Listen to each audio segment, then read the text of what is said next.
I'm not in the program, I just want to say hello, and I'm just taking the mic.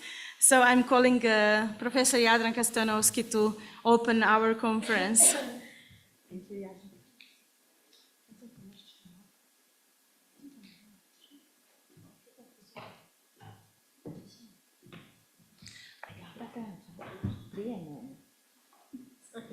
Okay. Sorry, I wasn't informed how to proceed with this. So I will just, it is my honor to welcome you all at the conference, and I would like to call Professor Zvjezdan Penezić, Vice-rector of the University of Zadar, to say hello to all of you.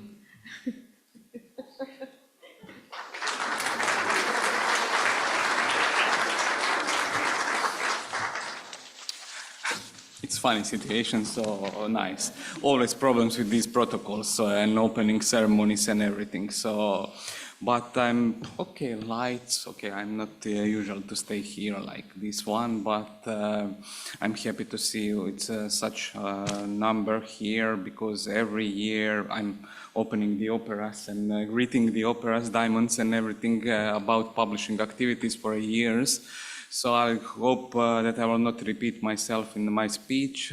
So if from the past years do not remember, delete former speeches and just to the new ones. So ladies and gentlemen, dear colleagues, dear friends, now after all these years visiting here, on behalf of the administration of University of Zadar, it is my great pleasure to extend a warm welcome to each and every one of you. Welcome to the historic city of Zadar, not at the buildings of the University of Zadar, but also these historic and very nice buildings. Zadar is a place where old meets the new and where innovation thrives amidst the reverberations of the past. So this is that building here. This is renovated buildings. It is with a great joy and anticipation that we gather here for the international conference OPERAS, and I'm very happy that colleagues from Department of Information Sciences enlarged lots of efforts to organize these activities, and I'm very happy that Jadranka and Drahomira are here and helping us with these conferences and all other activities. And this conference is of particular importance as it is in line with the mission of OPERAS Plus project within Horizon Europe to pave the way towards the open research infrastructure within the European research area. With the focus on social sciences and humanities, this activities underlines the crucial importance of accessible and transparent scientific communication in today's interconnected world. The University of Zadar is a testament of the ongoing legacy of learning and discovery. From its humble beginnings centuries ago, not to repeat myself, but the end of the 14th century, like the first university founded in the Republic of Croatia and the 42nd university founded in Europe in general. So we have a long tradition, and has always lived the spirit of open research and collaboration. Today, as we come together here to explore the frontiers of open science, we reaffirm our commitment to upholding these cherished values. And we are open to open science, like next future, tomorrow, we have the kickoff of the one other meeting, Horizon meeting, related also with the task devoted to University of Zadar related to the open science. And I think that Drahomira, who will just participate in that part of the activities. But we hope that you can help us also in that project. So, the OPERAS 2024 conference is a proactive response to the European Council's call for greater transparency and availability of publicly funded scientific publications. By fostering that collaboration and innovation, we aim to not only meet but exceed these expectations and create positive change within the scientific community and beyond. May your discussions these days be characterized by curiosity, our exchanges by mutual respect, and our aspirations by shared commitment to excellence. let you work towards a more inclusive and equitable scientific landscape where the fruits of research are freely accessible to all who seek them. Once again, welcome to the OPERAS 2024 conference at the University of Zadar. May our time together be both enlightening and inspiring as we embark on this journey to discover together all these aspects of the open science and activities. Thank you.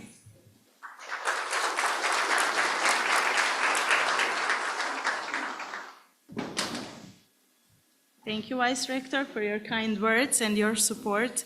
Our university is always behind us with all of these open science and other activities.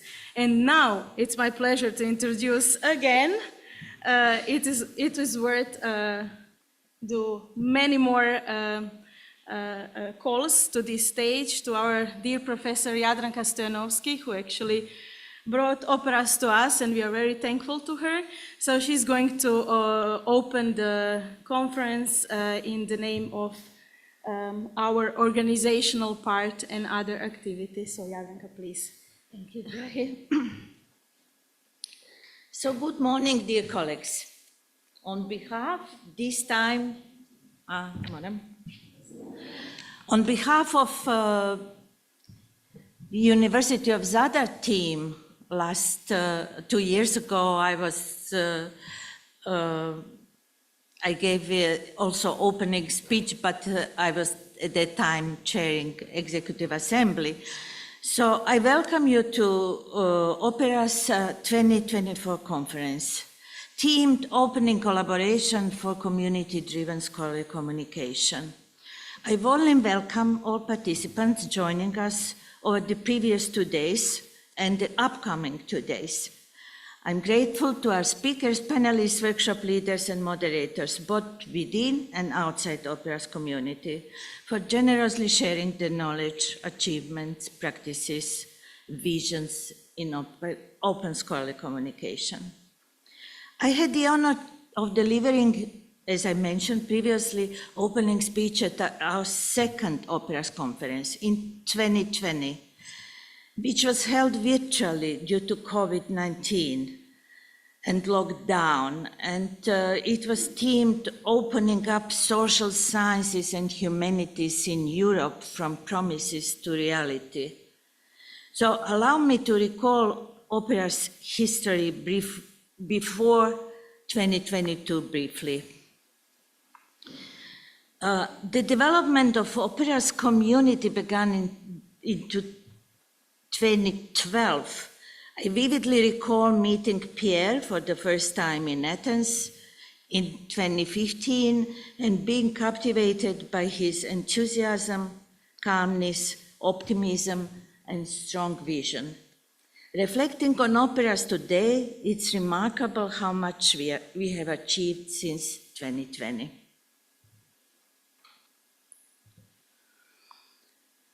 In 2021, OPERAS became a legal entity, OPERAS ISBL. Currently, OPERAS is continuously growing, and currently it comprises 65 organizations from 24 countries with continuous membership growth. So if you are not yet an OPERAS member, we encourage you to apply. OPERAS is led by 13 members of Executive Assembly, and participation of representatives of different ministries in the General Assembly is facilitating the alignment of OPERAS with national strategies and co-creation of the status of ERIC. In the OPERAS organization, the quite complex organization structure is also Assembly of Commons, which gathers all ordinary members of the infrastructure. A great value of OPERAS is also its scientific advisory committee. And there was not place to put all the pictures, sorry, so I just put only one picture. OPERAS also hosts 7 special interest groups, which will collaboratively share information, watch and prepare projects on that topic. OPERAS is initiating, coordinating, and actively participating in many, mostly Horizon projects. And it's continuously developing different services. Sai prepared excellent presentation about OPERAS services, and dear Sai, we miss you and we all wish you fast recovery. OPERAS successfully collaborates with many infrastructures and networks. Following the conference title, Opening Collaboration, OPERAS strives to make open science a reality for social sciences and humanities through collaboration. The wide range of already established collaborations demonstrates OPERAS' dedication to collaboration and cooperation with different stakeholders and on different topics. OPERAS is strongly supporting Diamond Open Access Publishing, and together with Science Europe, Coalition S, and French National Research Agency, authored the action plan for Diamond Open Access in 2022, which has now reached over 160 endorsing institutions. First Diamond Open Access Conference took place in 2022 in Zadar. Participation in the conference was at that time limited to those individuals and organizations who have endorsed the action plan for Diamond Open Access, but still the conference gathered over 300 participants. The second Diamond Open Access Conference was part of the Global Summit on Diamond Open Access, which brought together a fast-growing diamond community. This summit was a joint effort of Science Europe, French Research Agency, OPERAS, EU-MEX Connect from Mexico, and Coalition S. And what OPERA means to University of Zadar, and especially our small teams. So being a member of OPERAS have a huge impact on us, on our everyday work, and what we are working beyond our regular and everyday duties. We are, by OPERAS community, we are really supported to our commitment to be loud open science advocates, and also to develop our publishing platform More Press in the right direction. Our ministry also recognizes University of Zadar as a leading institution in the promotion of open science principles in social science and humanities. We are organizing a lot of lectures on open science, or we are organizing annual PubMed conference, and this year in September we will organize the PubMed summer school and also conference with only one topic this year, and that is research assessment. Together with the Faculty of Philosophy of the University of Zagreb, we are chairing a special interest group on best practices. In 2023, we established OPERAS HR, aiming to consolidate existing infrastructure in Croatia, initiatives, projects relevant to scientific communication, and to establish good collaboration between them. Our plan is also to support development of different infrastructures for scientific communication. And we plan to encourage, and we are already doing this, to use services developed not only within OPERAS community, but also within Daria Cezda, Krozda, Klarin communities, whatever is useful for researcher coming from social sciences and humanities. And we would like to position Croatia within OPERAS as part of S3 roadmap.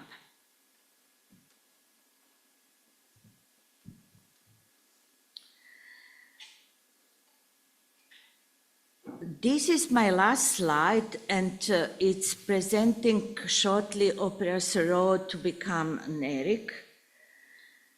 And you can realize how this is a long and demanding process. And the last 3 years, from 2022 to 2025, this work related to all activities on this road are in the hands of OPERAS Plus project.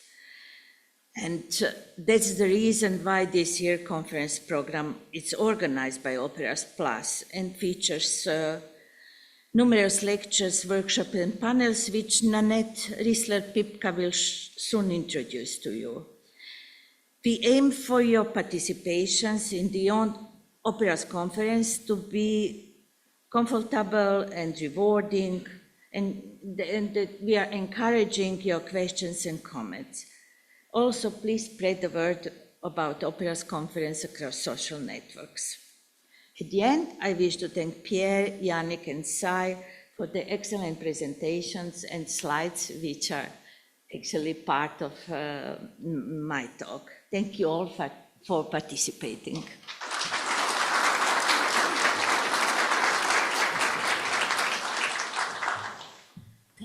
Thank you, Jadranka, for this introduction and remembering what we already have. Now it is my pleasure to introduce Nanette Rißler-Pipka, who is here in the name of Max Weber Stiftung, coordinator of the OPERAS Plus project. So,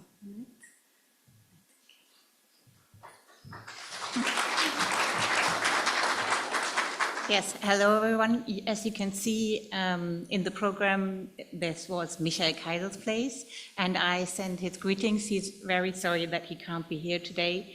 And you know him all from years of collaboration in OPERAS and as the coordinator of the OPERAS Plus project. And as you heard, my name is Nanette Rißler-Pipka. I'm working with Michael and many other colleagues in Bonn at the headquarters of the Max Weber Foundation. And while Michael built up the German national node for OPERAS and coordinates the project of OPERAS Plus, I'm more familiar with the DARIA infrastructure, as I'm the national coordinator for DARIA.de in Germany. And I think both infrastructures, DARIA and OPERAS, have a very nice working relationship, and I'm happy to get to know the OPERAS community now better. This is my first OPERAS conference and my first time here in Zadar, and I'm looking very much forward to this. And I'm sorry I won't be able to present the sessions and the program to you because I wasn't involved in the program committee. That's all work of Michael, Judith, and many other people here. So, but Zadar, I want to say thank you for having us here, and I think this is the best place for such a conference because, as I just got to know, it has one of the oldest libraries in Croatia and parchments from the 12th century, and also what is in my interest, the historical periodicals of the 18th and 19th century. And if you think about periodicals, it just links to our topic of open scholarly publications today, I think. And so this is the perfect place to be today and in the following days. But as you all know much better than I, each OPERAS conference is under the roof of a European project. And this year it's OPERAS Plus, the honor of OPERAS Plus, to prepare the conference. And OPERAS Plus, as you have seen in Jadranka's presentation, is all about preparation on the S3 roadmap for operas to become an ERIC.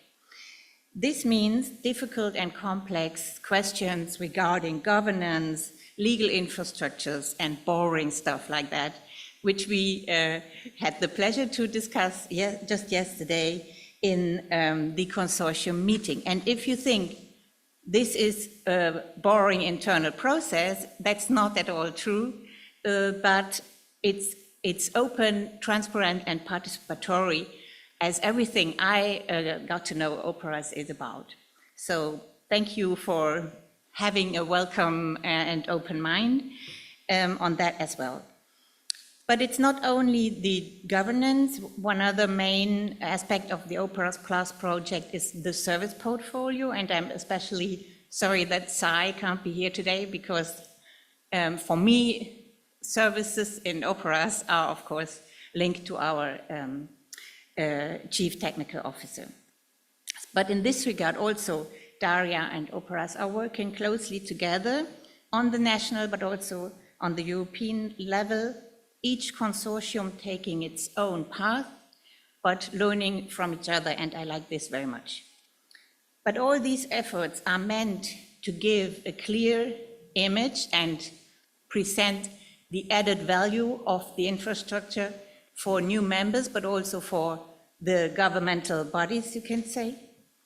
And this work is closely linked to other ongoing projects like Diamas, Palomera, from which I had the pleasure to attend some workshops yesterday, and CraftOA, or the recently started Artium project, which is also another example of the Daria OPERAS collaboration.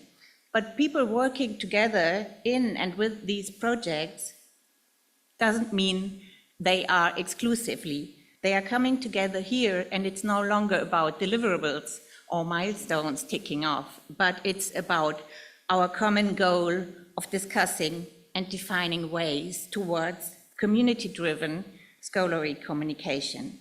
So this conference is an invitation to everyone to work together for making open scholarly communication finally come true in the near future, as we all hope. And at this point, I will also want to refer to the work and preparation done by the program committee, as I wasn't with you in this work.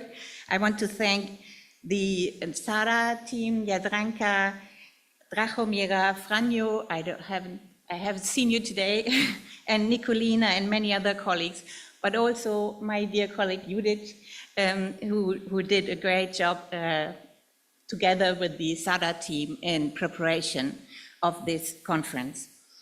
And I'm looking forward to the perfect program, which started already yesterday with many interesting workshops, and will continue in sessions today and tomorrow.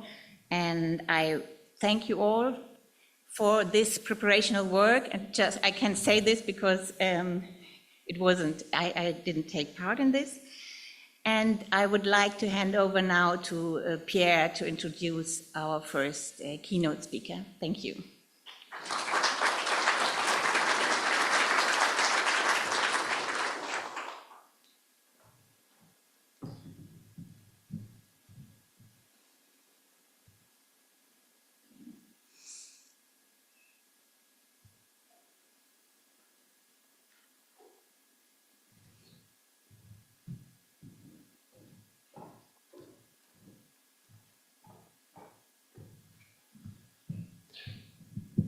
Dear colleagues, it's my great pleasure to introduce to you our first keynote speaker of the conference. So I introduce Lidia Borrel-Damian, who is the Secretary General of Science Europe. This association represents national public research organizations, funders, and operators based in Europe.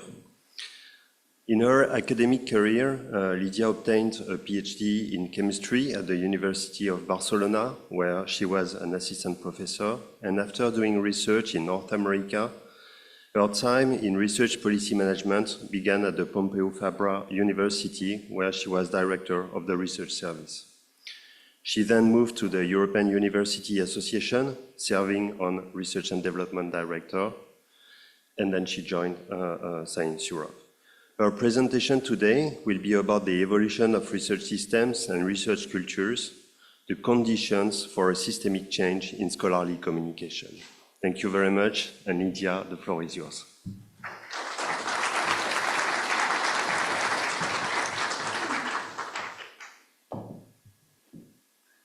So sorry, we forgot the sharing in the Zoom.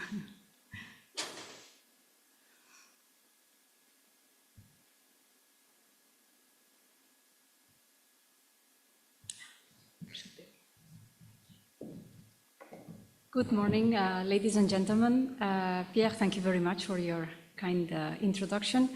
I am delighted to be here back in Zadar. I was in fact here in 2022 when we organized the first Diamond Open Access Action Plan Conference, as Jadranka said before. And it is always a pleasure to be here in beautiful Zadar. Thank you, Professor Zvjezdan Penezić. It's my second trial because I already pronounced your name in 2022. And would like to extend a word of thanks to the Max Weber Stiftung and my dear colleagues Jadranka, Drahomira, and Judith, because they have been also partners in the previous Diamond Open Access conferences, as you will hear before. With Pierre, what can I say? We have been collaborating for many years now, and I am just impressed of the work he's doing and his community work, his community raising work, which is very impressive through OPERAS. He asked me to give an overview of where are we going or how are we evolving to place Diamond Open Access into the current context. So I accepted the challenge. I will speak mostly from a European perspective because that's where I'm from and that's where my professional activity is developed. However, more and more, we are part of global movements, which I will take the opportunity also here to reflect upon them. So I have structured my presentation in 5 parts. One short one about Science Europe, for those who may not be familiar with who we are and what we do. A part on open science, a part on Diamond Open Access, a part on research assessment and the need to reform the research assessment systems, and a few final remarks on developing institutional policies that are coherent with all these moves. So let me start by saying that we in Science Europe, we support more and better access and open access to research outputs, publications, data sets, prototypes, software, etc., towards developing more equitable systems and the research reform, the research assessment reform that is needed, as I said before, as a means to an end. Nothing here is a means to an end. The end point is equity. And that's why we say here, as a starting point, that this is about purpose, is what system do we want in the future?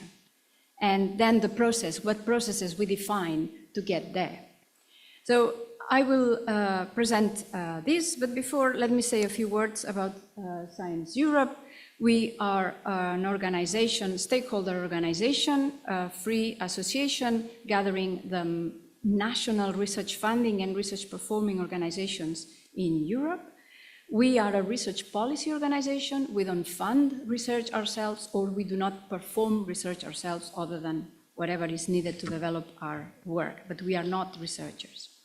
We have at this moment 40 national members from 29 countries that together invest 25 billion yearly in research. So not very big in terms of numbers, but big in terms of investment and in research. We structure our activities in three main strategy lines: contribution to research policies, especially in Europe, but also increasingly globally, contributing to the evolution of research culture, very relevant to today's discussion, and strengthening the role and contribution of science in tackling societal challenges. You have these three priorities in the inner circle. In the outer circle, the main actions that we conduct: sharing, aligning, collaborating, advocating, and finally promoting our work through outreach. So we do that through the development of principles, action plans, positions, etc., to represent the interest of our membership, but moreover to work towards coherent research systems. So some of these slides I will pass quite fast, but they will remain for you, so you can go at your leisure with them. We work in these, let's say, three levels, as you have here on the screen. One is internal, Science Europe. We have a very fair number of working groups and task forces that help us to develop our positions and views. We foster collaboration between members, but we also work at national level naturally because of our members are natural, and we elevate the national context to the European level, to the European Commission, European Parliament, the permanent representations of the EU, or with other European stakeholders, universities, performers, technology offices, etc. At global level, we have representation in the Global Research Council. We build bilateral relationships with specific national research councils, China, Japan, United States, etc. We work increasingly with intergovernmental organizations, the United Nations, OECD, UNESCO, and with other initiatives of the research and innovation stakeholders globally, such as DORA, QARA, or the World Science Forum. We have developed a system of values that was the result of a long discussion among Science Europe members to try and put black and white what are a core group of set of values that could be transversal to any disciplines.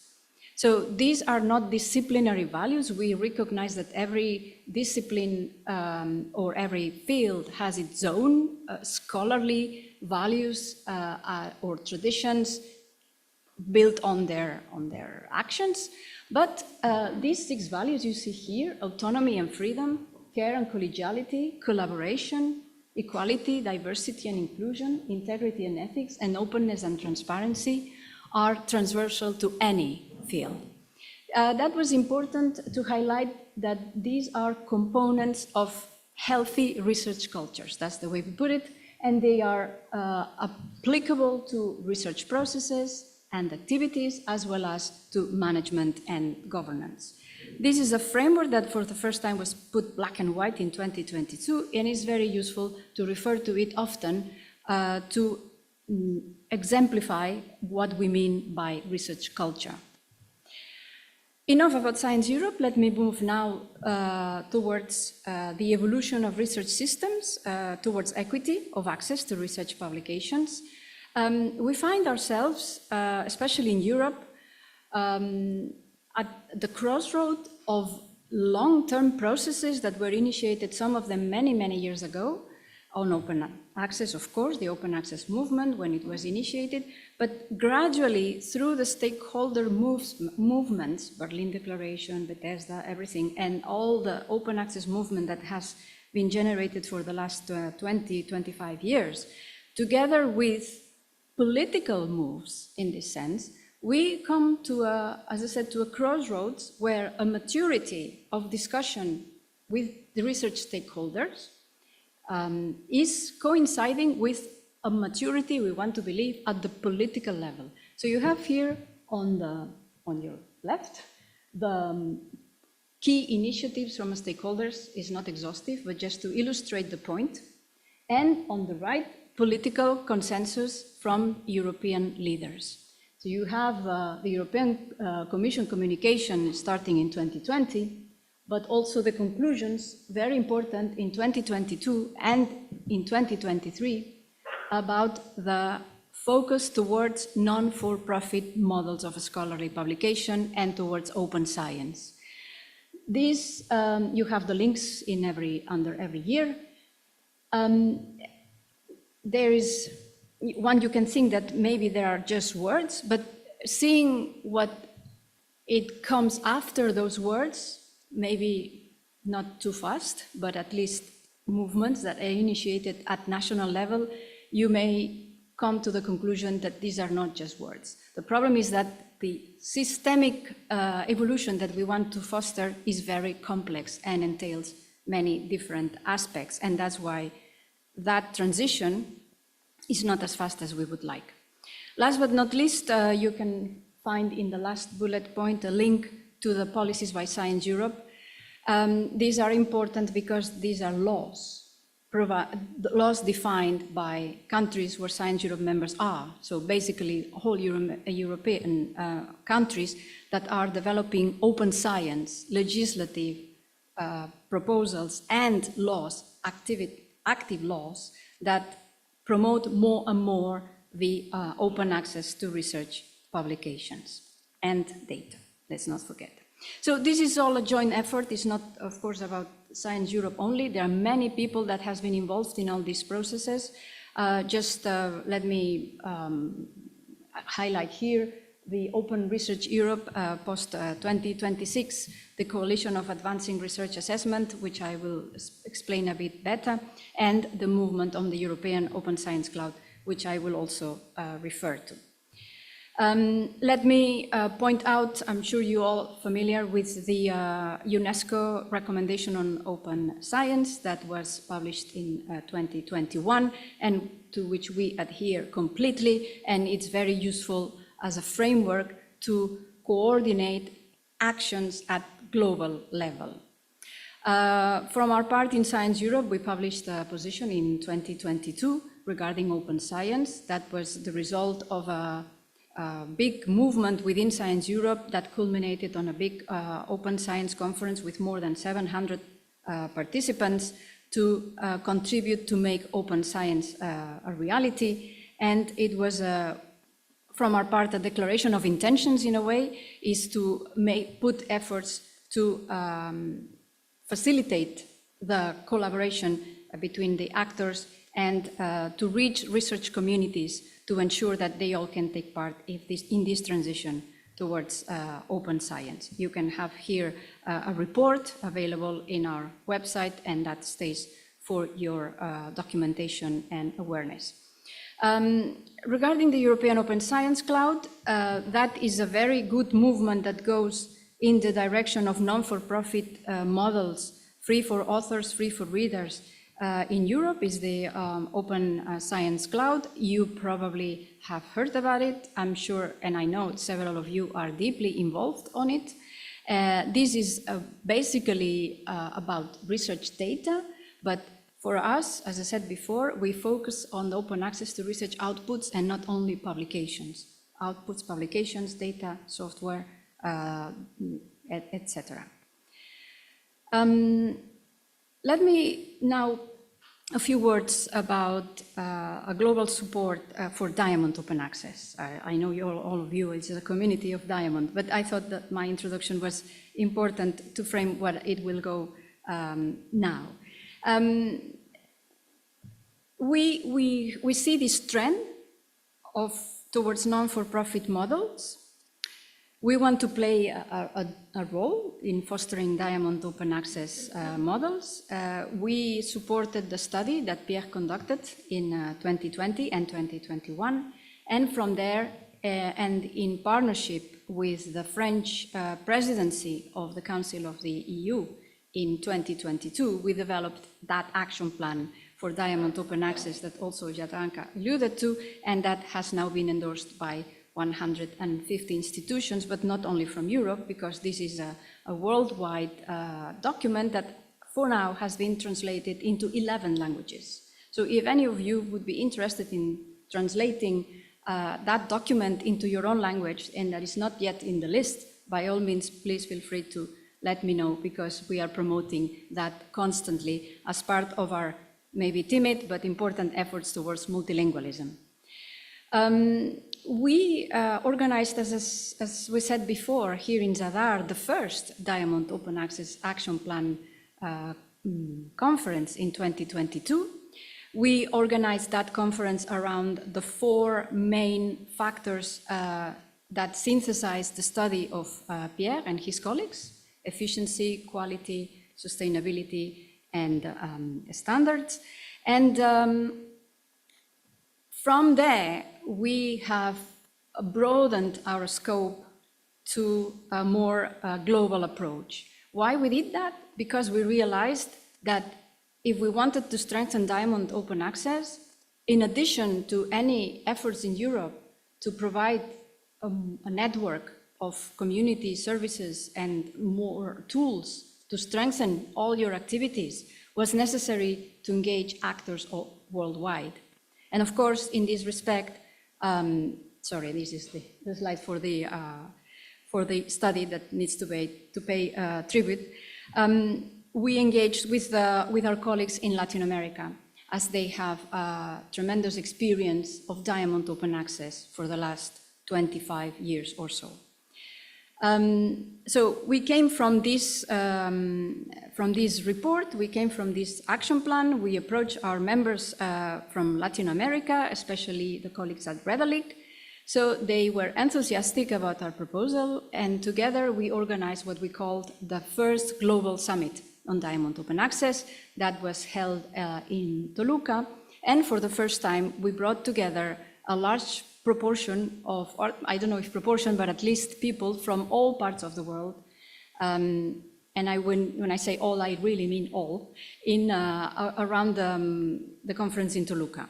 And I mean all because we had delegates from Africa, from Europe, from Americas, from Asia, and even from Australia. We had a separate event for them because time difference was impossible. But even they were, Australia and New Zealand had a session where they were able to share their good practices and recommendations. All these gave rise to maybe unexpected for the organizers, but very satisfying, the need to pull the resources together at the global level.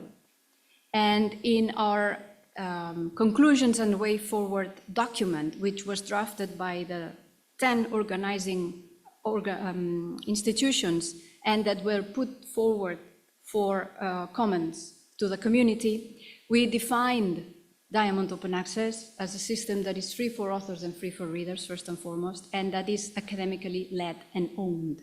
I think these are very essential components of what is a true Diamond Open Access publication system.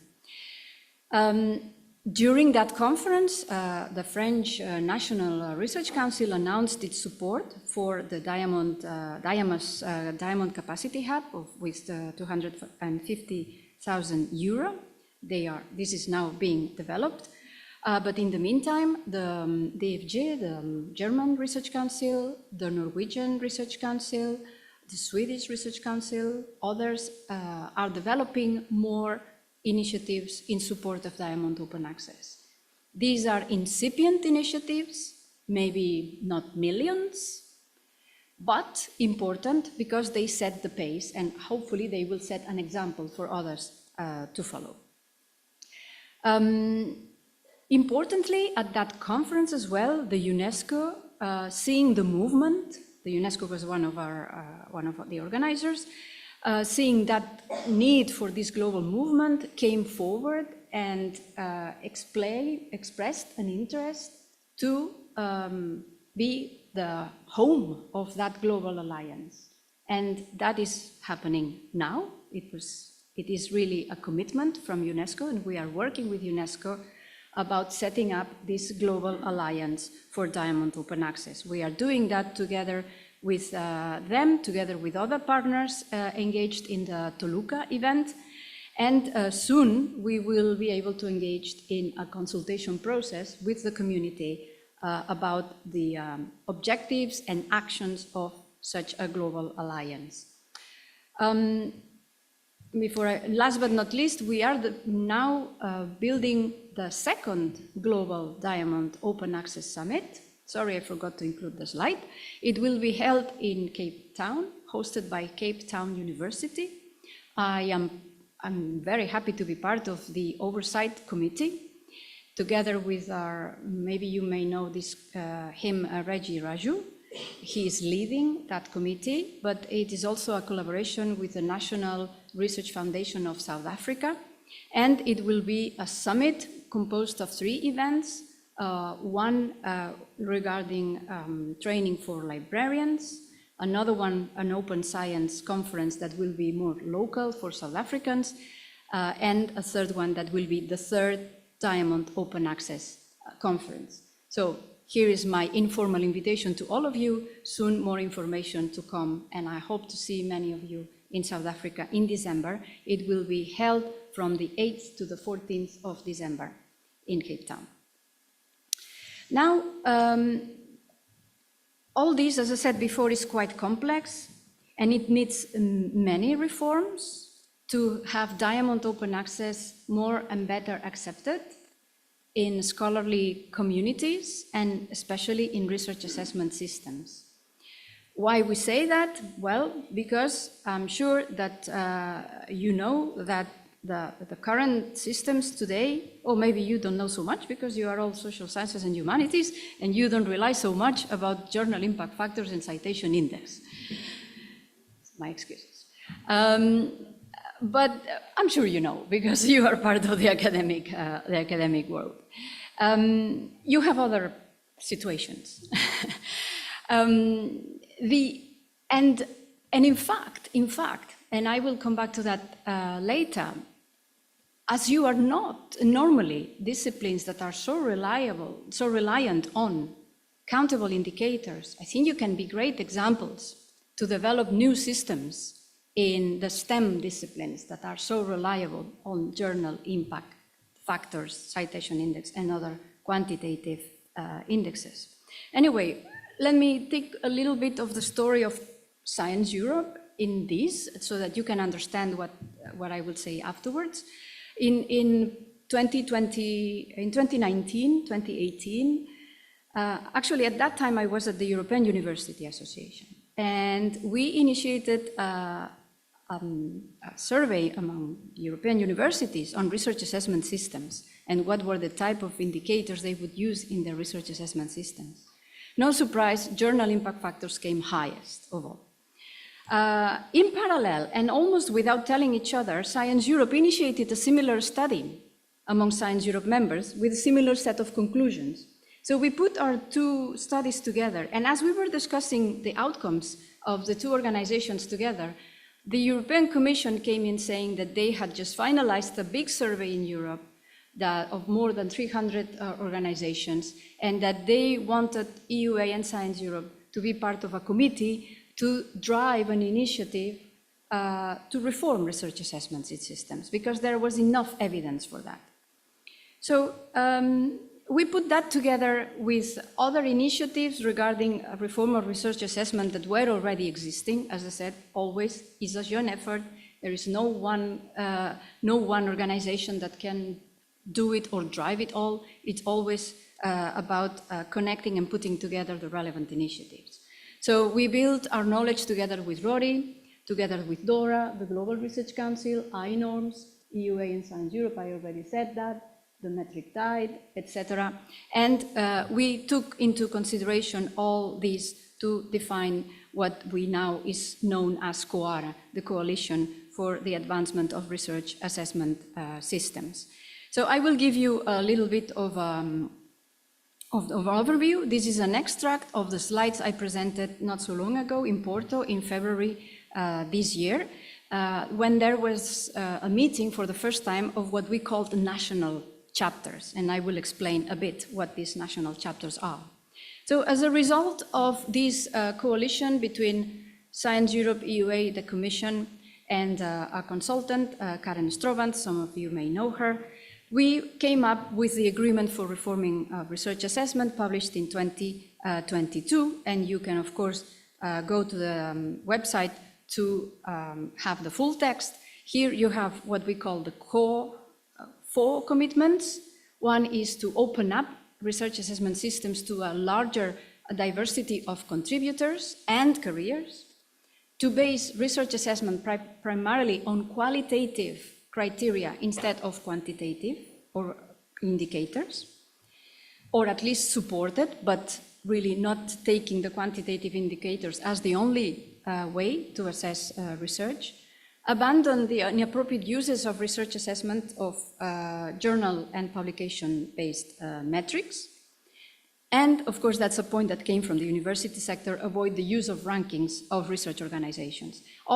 This was because it is understood that these quantitative indicators, either for assessing research careers, either for assessing research units or research institutions, they are far reductionists to really cope with the quality of the work and the breadth and depth of the work they do. Next to those 4 commitments, there are 6. I will not spend too much time on them because they are what we call supporting commitments. It's about committing resources, it's about running tests and sharing the results, it's about building a community, it's about engaging in a self-evaluation process at institutional level. Let me clarify that QARA is for institutions to develop internal policies. In this respect, these internal policies are well connected with all these open science laws that I said before, because they go hand in hand about opening the ways in which research is assessment and measured. This coalition, the QARA, is a coalition of institutions that are willing to engage, to commit to those principles. The main is no fee. It's no entrance fee, it's no exit fee. It's come and go as you wish. It is the only commitment, if you like, is that you do, as an institution, engage in actions that are collected in an action plan that is made public, and that within the first year of joining QARA, that's the commitment. And that gives the institutions that have endorsed QARA to be part of working groups, propose working groups, be part of the General Assembly discussions, of course, participate in events, etc. And be involved in, as I said, working groups and national chapters. At the moment, of course, the membership is mostly in Europe, but there is an action funded by the European Commission that has an important international chapter, and that's led by Science Europe, to open up QARA to members worldwide.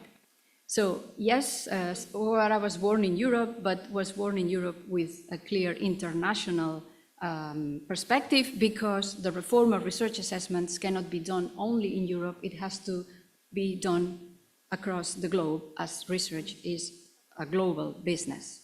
So there are plans to strengthen membership away, but you already see that in Latin America there are a few countries. We are in contact with the colleagues of FOLEC, who have a research assessment, their own research assessment declaration. They became observers in the QARA steering board not so long ago, so there is a clear connection between those initiatives, and we would be happy to connect with others in this respect. You see here a breakdown of who is in, what is the type of organization that is in QARA, mostly universities, by numbers, naturally, because they are the largest numbers of research institutions across the world, but we also have national research centers, research infrastructures, associations, academies, learned societies, and other non-for-profit organizations. Let me make here a clear point that this is really non-for-profit organizations, and not only that, it's public research organizations. We have had many discussions, and we can talk a little bit more, if you like, about the entrance of for-profit publishers in this type of discussions. The Quora working groups are easy to develop. We need just a small critical mass of Quora members to propose a working group. We have now 15. You have here the swimming pool of working groups, from peer review, interdisciplinarity, new metrics, academic career, improving practices, etc. There is already a plethora. So for entry organizations or those who are not yet in a working group, these groups are open. You can join anytime. You can just write to the Secretariat of Quora if your organization has an interest in being part of any of these working groups. The only condition being that you first have to commit to Quora.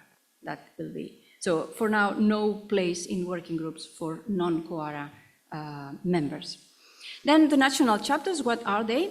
Well, that was an interesting development. We didn't think about this initially when we were preparing the agreement, but it came as a bottom-up initiative. The members themselves suggested that there could be a special category beyond the working groups, which would be these national chapters that will take account of the national challenges. And I am very happy to say that for now we have 15 national chapters, all in Europe. We know that there are others being developed. Portugal, Sweden, and United Kingdom are just highlighted because they were the last ones, but not because they are more or less than the others. This event in Porto, of which these slides come from, it was excellent because unanimously, all these 15 national chapters presented excellent programs, an excellent degree of coordination, as I have never seen before. And as we are here in a European community, if you wouldn't have in mind the issue of widening, EU13, etc., in that meeting, you would have not recognized what came from widening countries with what came from non-widening countries, the level of organization and maturity being so similar. And I thought that was a very, very good thing, that it was so apparent in Porto, that is very worth to communicate. And I have my colleague Yannick here, we share in the steering board, that can also corroborate that point. So I thought this was a few elements that are essential for the evolution of research systems. Just to finalize, a few words of what Science Europe does in this respect. So remember, before in my presentation, I mentioned those core values. We have now taken that forward and gone to our membership to say, okay, tell us exactly how are you implementing those values that you told us that were so important for you. So that last year we published this paper, Recognizing What We Value, which is full of examples of Science Europe members implementing those values through their own institutional policies. And last but not least, because as I said before, that there are many policies that come into play when we want to face the evolution of the research systems and the scholarly publications. A final word on equity, diversity, and inclusion. We recently published this guidance. It was February this year, Practical Guide in Supporting Diversity in Research Environments, because today, at least in Europe and increasingly in other parts of the world, many institutions have gender plans, but very few institutions have equality, diversity, and inclusion plans, and even fewer take care of what is known as intersectionality, meaning different aspects of equality and diversity and inclusion. So in this guide, we went through a first study of what are the elements of diversity and how are institutions taking this into account. The elements of diversity, of course, include gender, female, male, naturally, but they also include social background, ethnicity, religion, disability. So the concept of diversity is much more than just male and female. So, recalling my words from the beginning, this is about purpose, is what type of research systems do we want and what processes we define to get there. And for us, this is very important to focus on what we call the positive research cultures, nurturing the individuals and facilitating their access and successful careers in the research systems. And with this, if you have any questions, I will be very happy to respond them. Thank you.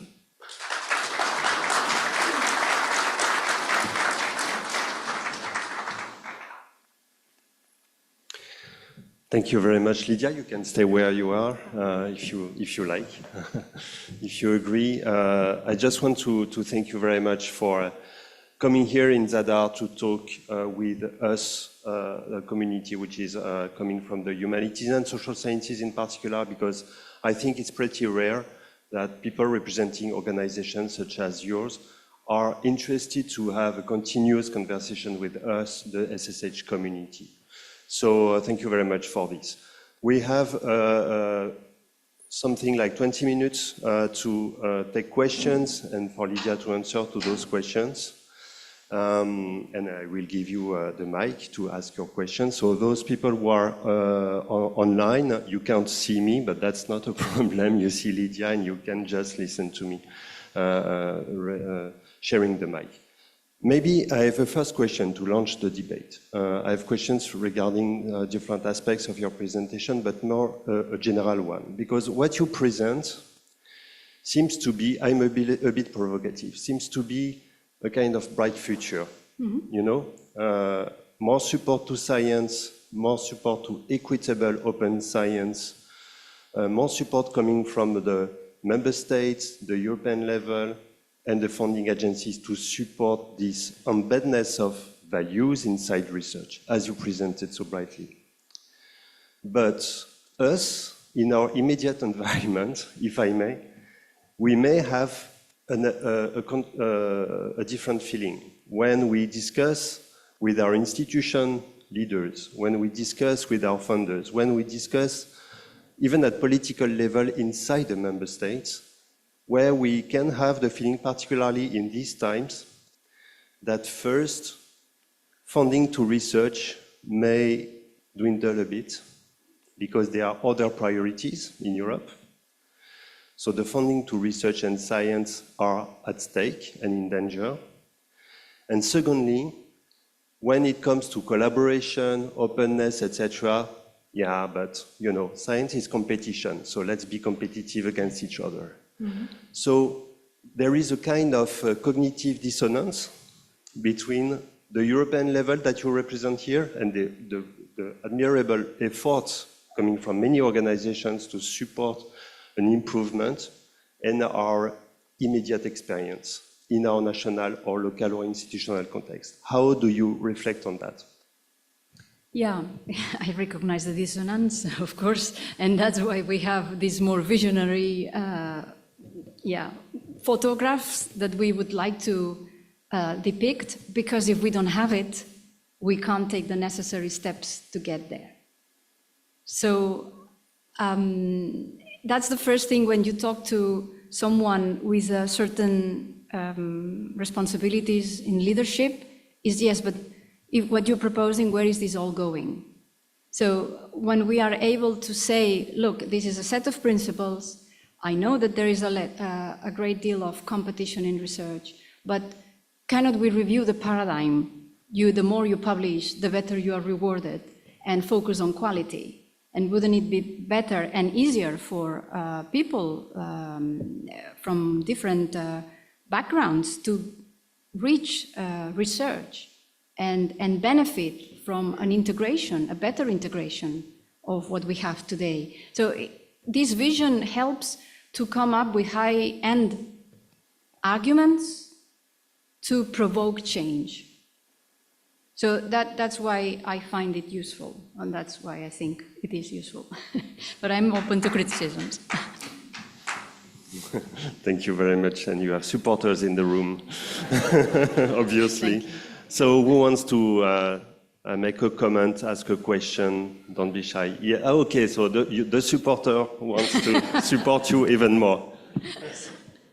No, thank you very much, Lidia, for what you said. And I think the dilemma that Pierre presented is fundamental, but I would definitely take your side by saying that we keep on being bogged down in the daily difficulties, the entrapments, the little competitions, the jealousies, the pettiness, the etc., we'll never get any place. And if we don't do another kind of vision here, where will we do it?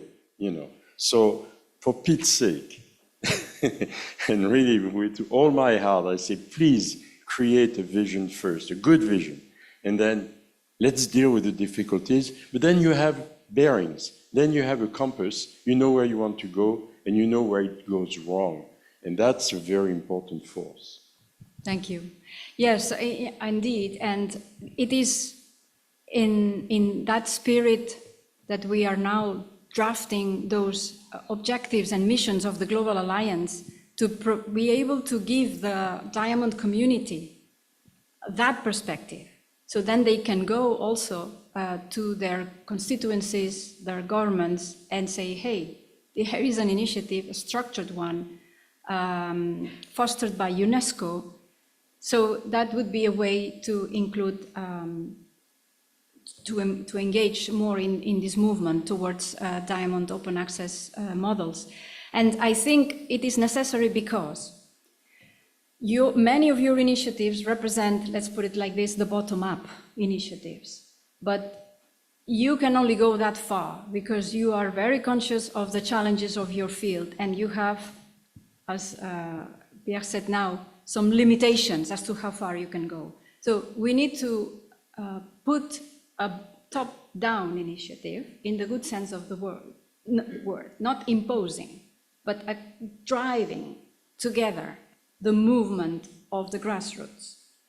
And that's why we think that this global alliance that we are now putting together can be very helpful, because we need the support of the member states. There are many interests in the publishing world, private interests, not very easy to change, and we will need the support of the member states if we want to make a change. The community on its own, I don't think can do it only. But it is important, very important, because the community needs to tell the politicians how.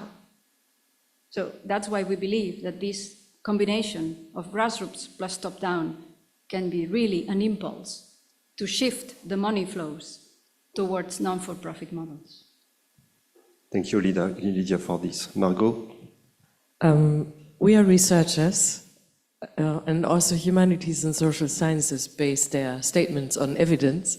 So I would like to bring some small anecdotal evidence that it actually works. So for instance, my university signed the Dora Declaration, and at the top of our university, you don't really see much action to put that into place. But for researchers and for us at the ground, the grassroots, it's something that we can turn to, and we can say this as a reminder and say, look, we signed the Dora Declaration. We need to do something in order to show that this is not just a lip service. And while it's easy to sign declarations, and it would be also easy for a university to enter into a national chapter, it's for those who really mean to put this into reality. It's something that they can turn to and use as a proxy and say, look, we signed this and we need to do something about it. So it's something like an ongoing endeavor, and I'm always reminded of Don Quixote, but I will never ever stop running against windmills. And I need these declarations to have a reason why this is legitimate and I'm not just some crazy person. Thank you. You are really not a crazy person. And yes, yeah, you're right. You're right. It is running against windmills. Yes, I fully agree. But that's why we must persist, and that's why we need to get organized and better communicated with other parts of the world. There are some parts of the world, like Latin America, as I said before, very well advanced. And they are now having problems because there is a pushback from diamond open access in Latin America. So they are not exempt of dangers. And we need to support them as well, so that they can preserve their models. Apart from that, Pierre's study showed what he called an archipelago of journals and platforms more or less disconnected. And from that idea, it became the idea of connecting them and to learn more about those that couldn't even be identified in that study. And that's the work of the community, to show what others are doing, to show what is possible, to show what has been successful, put it up there in the open, say it over and over again in the meetings and events, because it's the only way to move forward. Thank you, Lidia. So it's not Pierre's study, it's the community study, in fact, because there are Well, many organizations, but I will share more details about that in my own presentation. Elena. Yeah, Elena Giglia from Italy. You know that today is April 25, so in Italy is Liberation Day. And so I'm not supposed to work today, but anyway, I'm here. No, but you're not working here, that's fun. Yeah, I'm having fun. No, I want to thank Lidia because the first word in her presentation was equitable. Because we have been discussing open science for many years, but now is equitable open science. Yep. And I would say that this stress on equitable open science and the stress on this global alliance, not only on Diamond, but on open science, is crucial. Because I would say open access is not, which is just a component of open science, is not paying 12,900 euros to publish an article in Nature. So it's so important to stress this equitable, inclusive, democratic, let's say, side of open science. So thank you, and thank you Science Europe, and thank you to all the community to stress this very important side of open science. Thank you. Yes, I think also building on your comment is that the Council conclusions of May 2023 are highly respected by people in Latin America, and they see them as something that they can show to their authorities. But it's not enough, because little movement has been since then.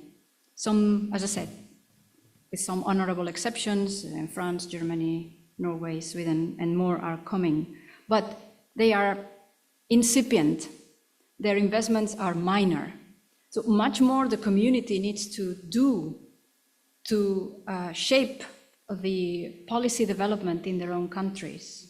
So that's why I think the COARA chapters are important, because they can be a vehicle, as they are, most of them include some sort of policymakers in their own country.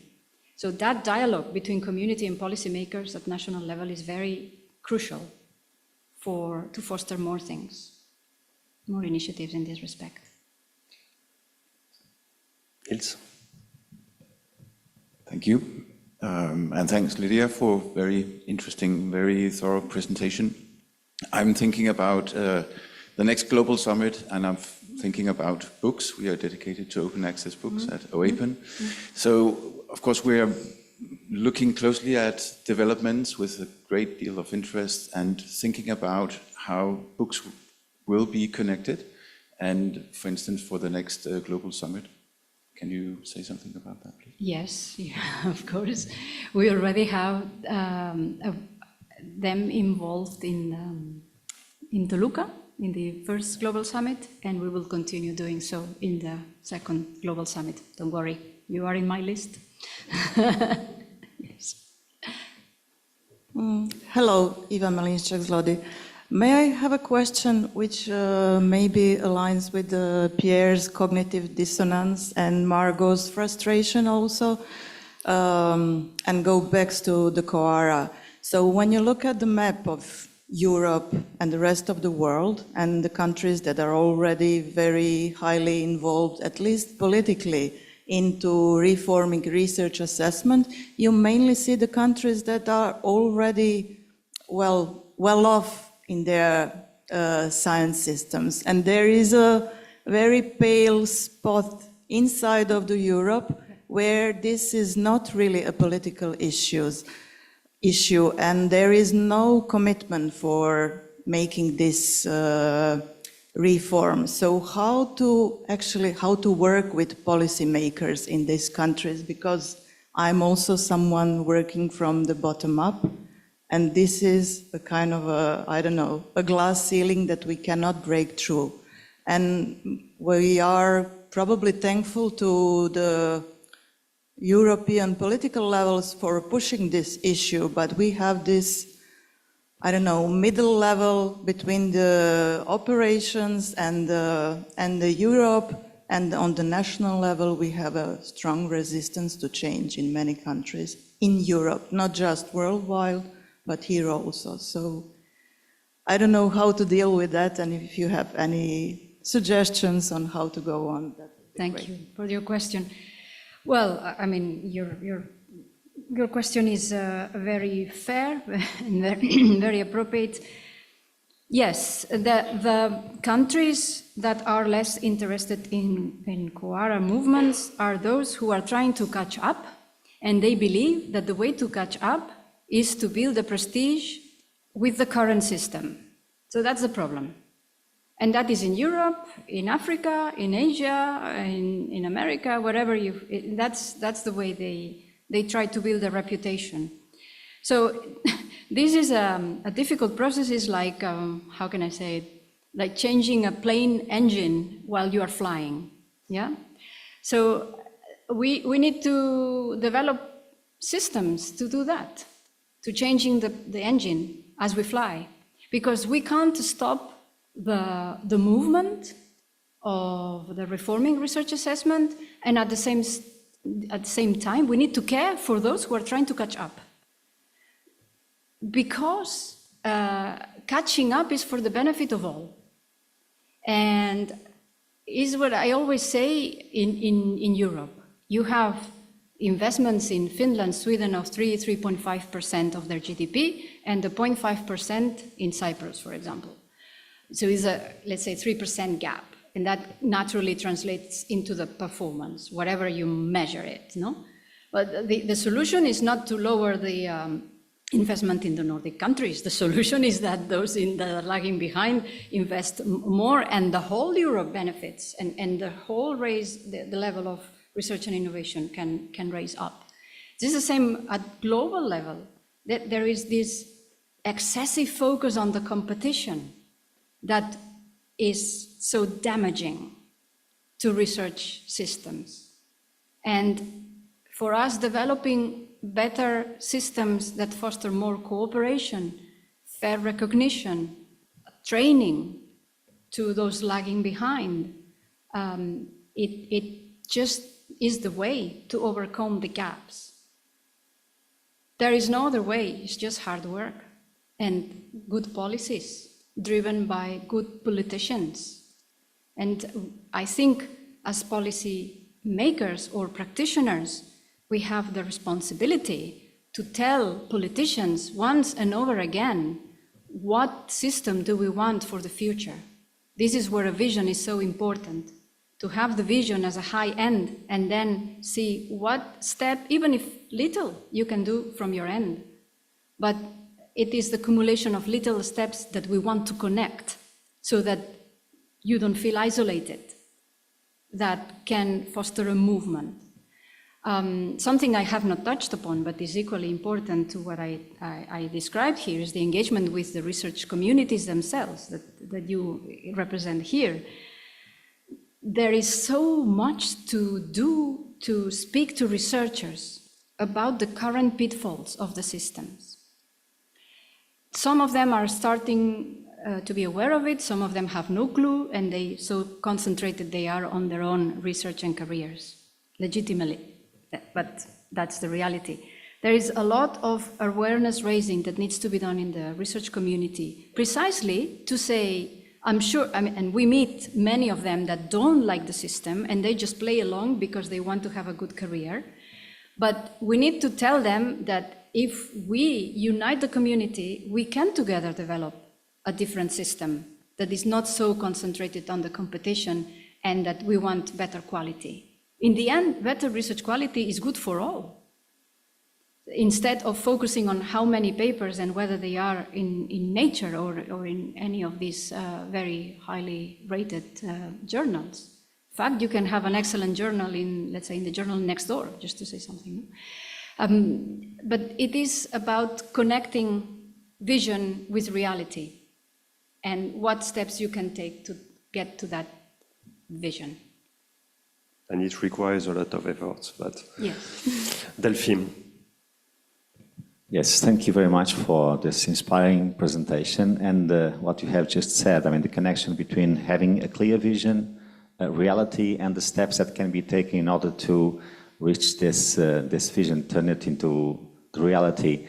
And you also said in your presentation that you were making some efforts, even if they are timid, towards multilingualism. It's just one of the things in which we are also very much involved in OPERAS. And I would just like to tell you some out of my personal experience. Some years ago, during the evaluation of our research centers in Portugal, from which I come, we were said simply something like this: either you publish in English or you simply perish. And it's very interesting that now that we are starting a new evaluation period, Cupar principles were mentioned in the instructions we received from our funding agency, and they said, take those principles into consideration, take multilingualism as an advantage, not as something that should be avoided. So even if the vision is that we should take care of all the languages, fully scientific language, this is the vision. Of course, there's a long way that we have to make until we get there, but clearly, step by step, we can do this. We managed to put this recommendation also to UNESCO recommendation, and just yesterday, we presented the pilot of what we expect will be a new opera service regarding collaborative translation. Thank you so for your comments and your inspiring views. Thank you, and I hope that more systems will do that practice, because that line is enough to foster change. Thank you, Lidia. We are almost at the end of our time, but I have a last question for you, very quick one, that will require a short answer. Okay. You know, we in the humanities and social sciences, we are used to ask the question, how can you help us? And now I'd like to ask you the question, how can we help? Oh, thank you. That's a very nice question. Well, you can help the way, for example, you are doing, inviting voices like mine in your discussions. There are others. Inviting people from that are part of these movements, inviting people from UNESCO, from United Nations, from OECD. They have a broad vision of these things. They do, I'm sure you know the UN agendas, full of objectives for peace, so important in these days. So getting together, getting organized, sharing information, inviting people to your events, putting out there in the open, these are all ways to help. Far from easy, yeah? It's very easy to say, very difficult to do, I know. You were with us, Pierre, last year developing the global summit with Latin Americans, and we had our ups and downs, but in the end it was a great event because we sustained the difficulties in the dialogue. Speaking to each other is not always easy. We have a different set of values, systems, etc., and it's very complicated. Jean-Claude helped me a great deal last year with just a couple of cues on how to take things and try to ourselves to get away from our own schemes is not always easy, but it is necessary. So having an own mind, as I think one of you said, not focusing on your little jealousies or tensions at work on a daily basis and trying to challenge your own system of beliefs without forgetting who you are, of course, but kind of just challenging and look to a higher end. That is very helpful. Thank you very much, Lidia, for this final word. Thank you again. Thank you.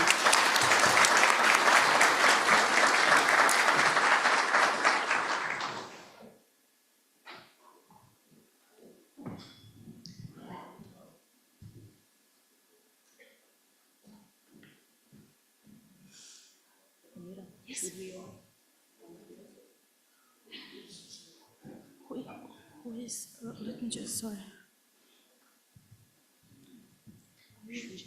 Yeah.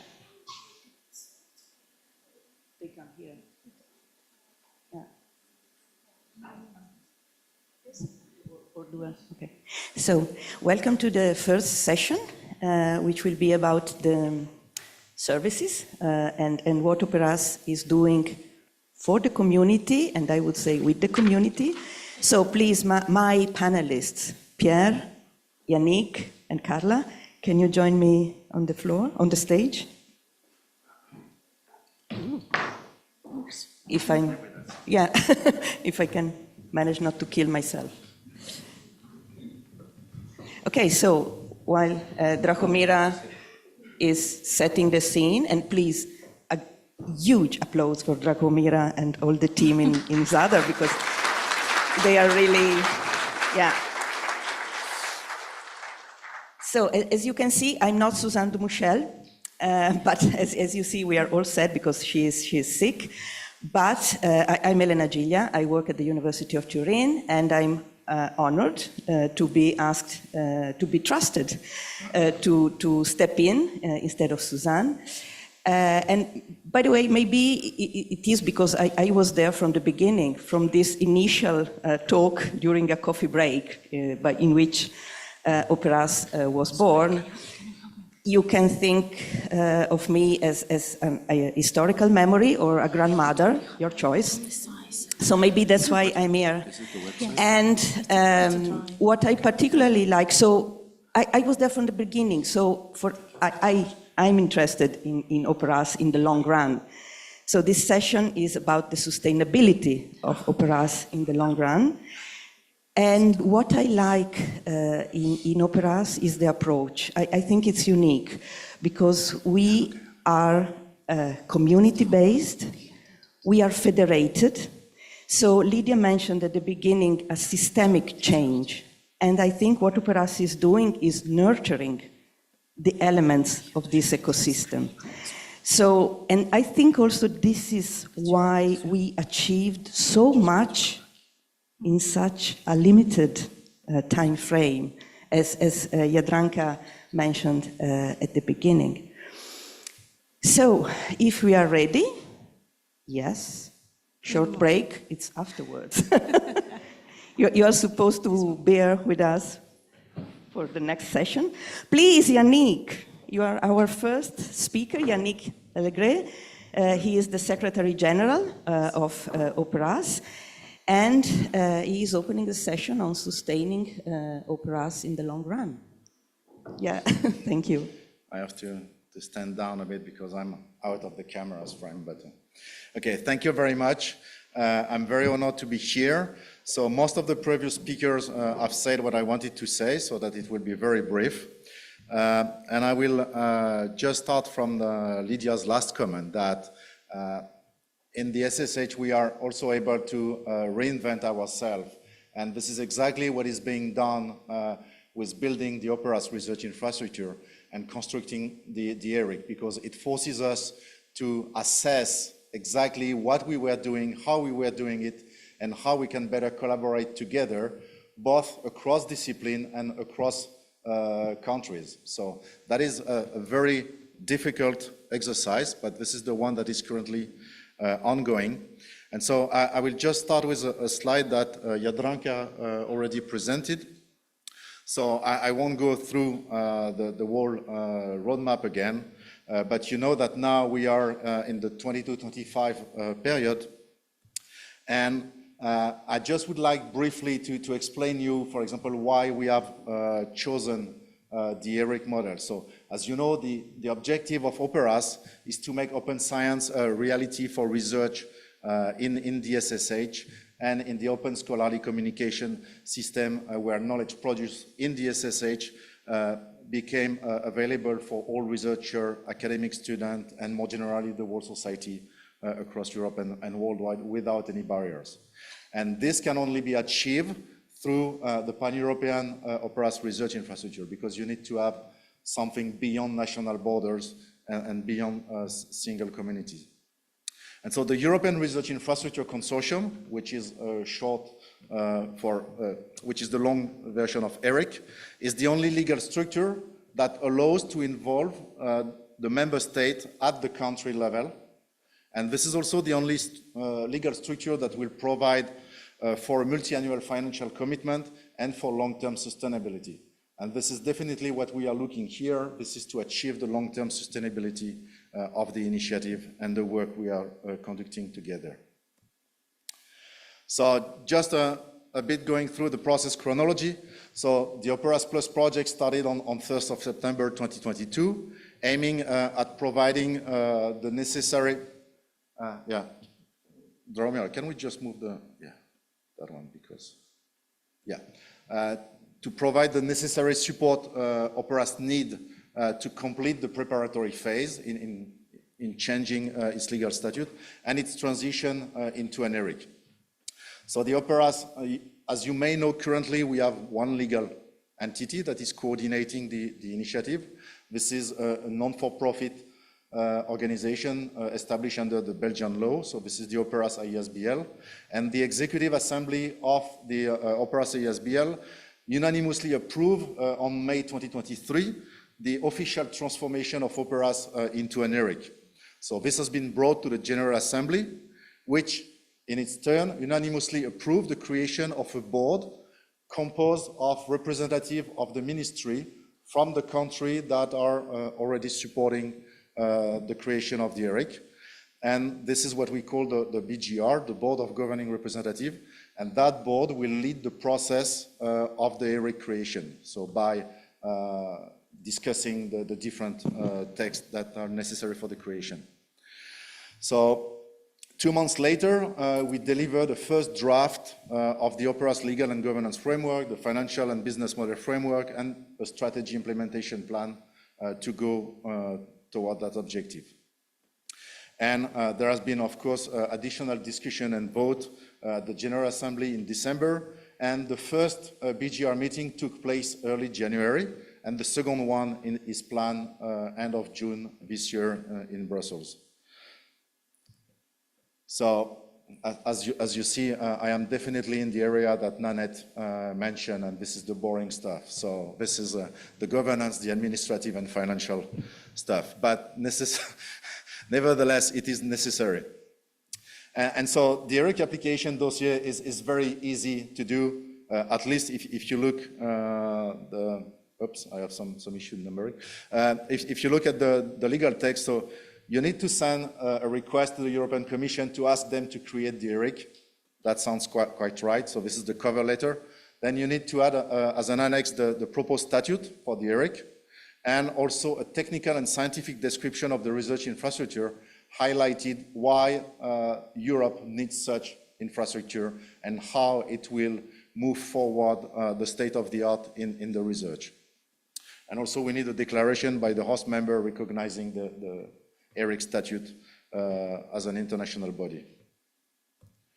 So we have a very tight process, and we are currently developing the governance. So you see that we started to build that planning in March. And we have a very hard deadline, which is end of August 2025, because this is the end of the OPERAS Plus project, and this is when we are supposed to submit to the European Commission the statute, the technical and scientific description, and all the other documents. So this is our hard deadline. We cannot move it. And starting from there, we did the retro planning. And so we assume that we will need to have everything ready by the end of this year, so that the different ministry in the different country can analyze our dossier and start positioning themselves and send the letter of support to be submitted to the European Commission together with the application. This means that to have a dossier finalized by the end of December, we need by the end of June to submit the first version so that the ministry can make their first comments and we can have something by the end of the summer period or early autumn, and to have enough time to rework on the different documents to be ready for December. Which means that by the end of this month, we need to send the first version to the BGR for them to be ready to discuss it end of June. So as you can see, the process is very tight. In the meantime, we are trying to conduct some consultation and some discussion with the community, with the different stakeholders. And for example, this evening, there is an Assembly of Commons meeting, and Pierre will present the governance model that we have started to draft. So it is also your chance to provide your input in the governance, to learn more about it, and to contribute about it. And if it's not enough, or if you cannot attend, you can always contact the chair of the Assembly of Commons, Suzanne, Pierre, or myself, or the member of the Executive Assembly of OPERAS to send your comments, remark, or availability to contribute. And I think this is all what I wanted to say in my 5 to 10 minutes. Great. Thank you so much. And I forgot to mention that we are taking the question at the end, but for now, thanks to Yannick. A big applause for it. Pierre, it's your turn. Yeah. Now, Pierre Mounier, I think he needs no introduction. He is one of the co-coordinator for cooperation with Suzanne de Michel. And he talked about the diamond, I would say, path of OPERAS and support for the diamond. Yeah, thank you, Pierre.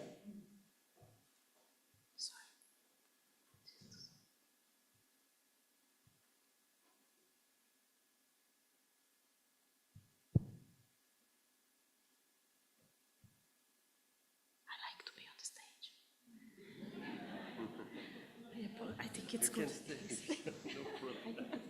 Okay, thank you very much, Damian.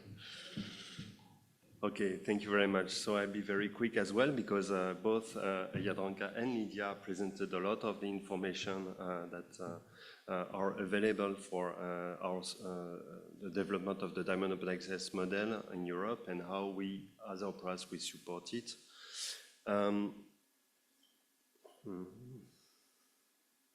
I'd like to move to another slide. No.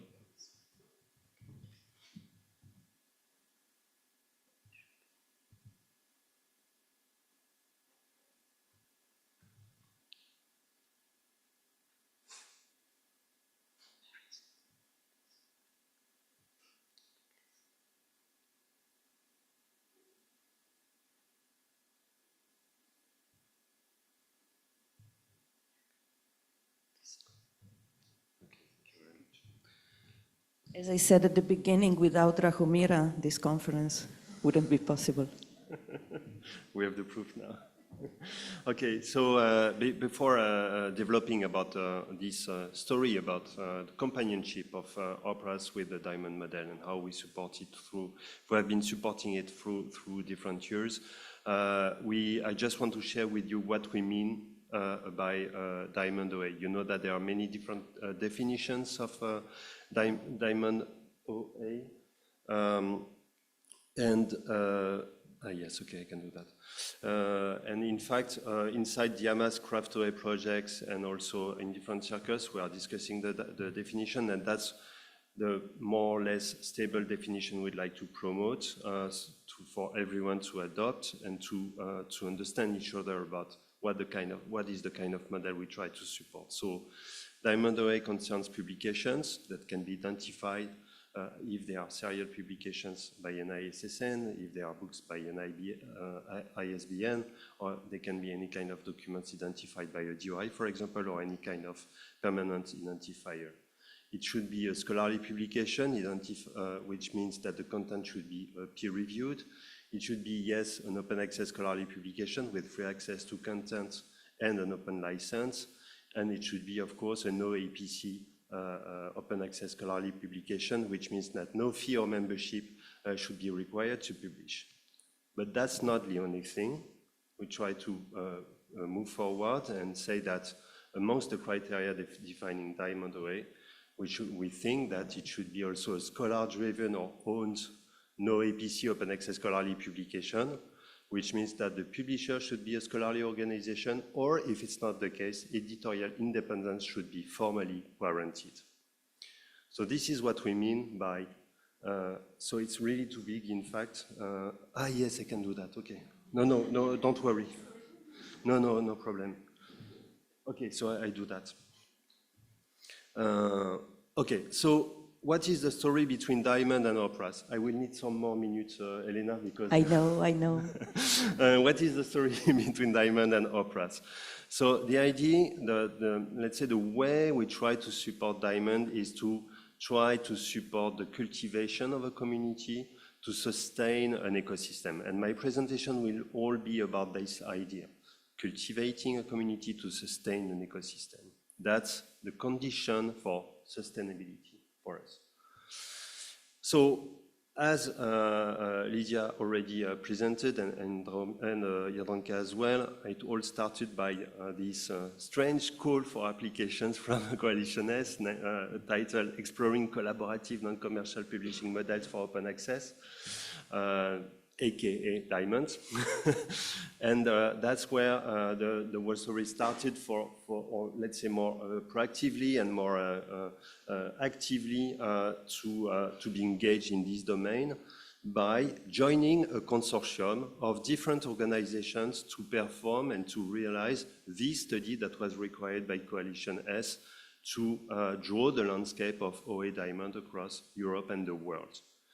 So once again, this study, and that's very important, is the result of a collaborative work between many different institutions, organizations working together to do this study together.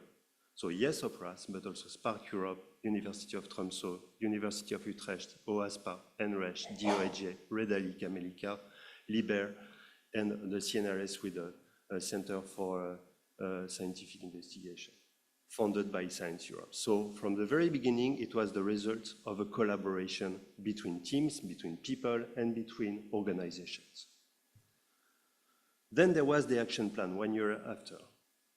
And once again, the action plan is supported by various organizations representing different parts of the landscape and different parts of the community. So OPERAS is part of it, with collaboration and partnership with the French National Research Funding Agency, with Coalition-S, with Science Europe as well. I can tell you that being French, to involve one of the main funding agencies in France in this kind of work, in this kind of endeavor, is really important. It's a change. Because before that, the funding agencies, particularly in France, they said, no, we don't have to do anything with this kind of thing. We are funding research and that's it. We are not involved in scholarly publishing and changing the practices. So that was a big change for us. So far, more than 100. So we don't have the same number, Lydia. I think it's, from my side, I think it's more than 160 endorsing organizations supporting this Diamond Action Plan, which is a huge success in terms of the community supporting this action. And then the same year, we had the first Diamond Open Access Conference. Guess where? Here in Zadar, as it has been said. So that's very important. Then the year after, we had the start of the 2 European projects, so Diamas and Kraftoe, both with a huge number of partners. And the co-PIs or the PIs of those projects know how it is difficult to manage such a large consortium. So it's not easy. It's very difficult because managing a consortium of more than 20 partners is really an effort, but it is necessary because you can't have a small number of organizations making this effort in European projects. You need to onboard the community in its diversity. Hence, the size of the consortia, led by 2 big universities in Europe, so the Göttingen University in Germany and the Aix-Marseille University in France. So that's very important also that universities support this movement, And that's a way also to engage with the European Commission funding this effort. Then the Global Summit that Lidia presented. Once again, the Global Summit is the result of a very collaborative effort between a lot of different organizations. And having UNESCO supporting it, for example, was also a very good signal of how we can engage with the diversity, and also having political support at the highest level. So that's really fantastic to see this, let's say, support coming from different parts of the world, different types of organizations, different communities joining their efforts to push forward an equitable, open access, scholarly communication model. So what are the next steps? Soon this year, there will be the setup and the launch, soft and then hard launch of a capacity hub at European level, once again, to nurture the ecosystem.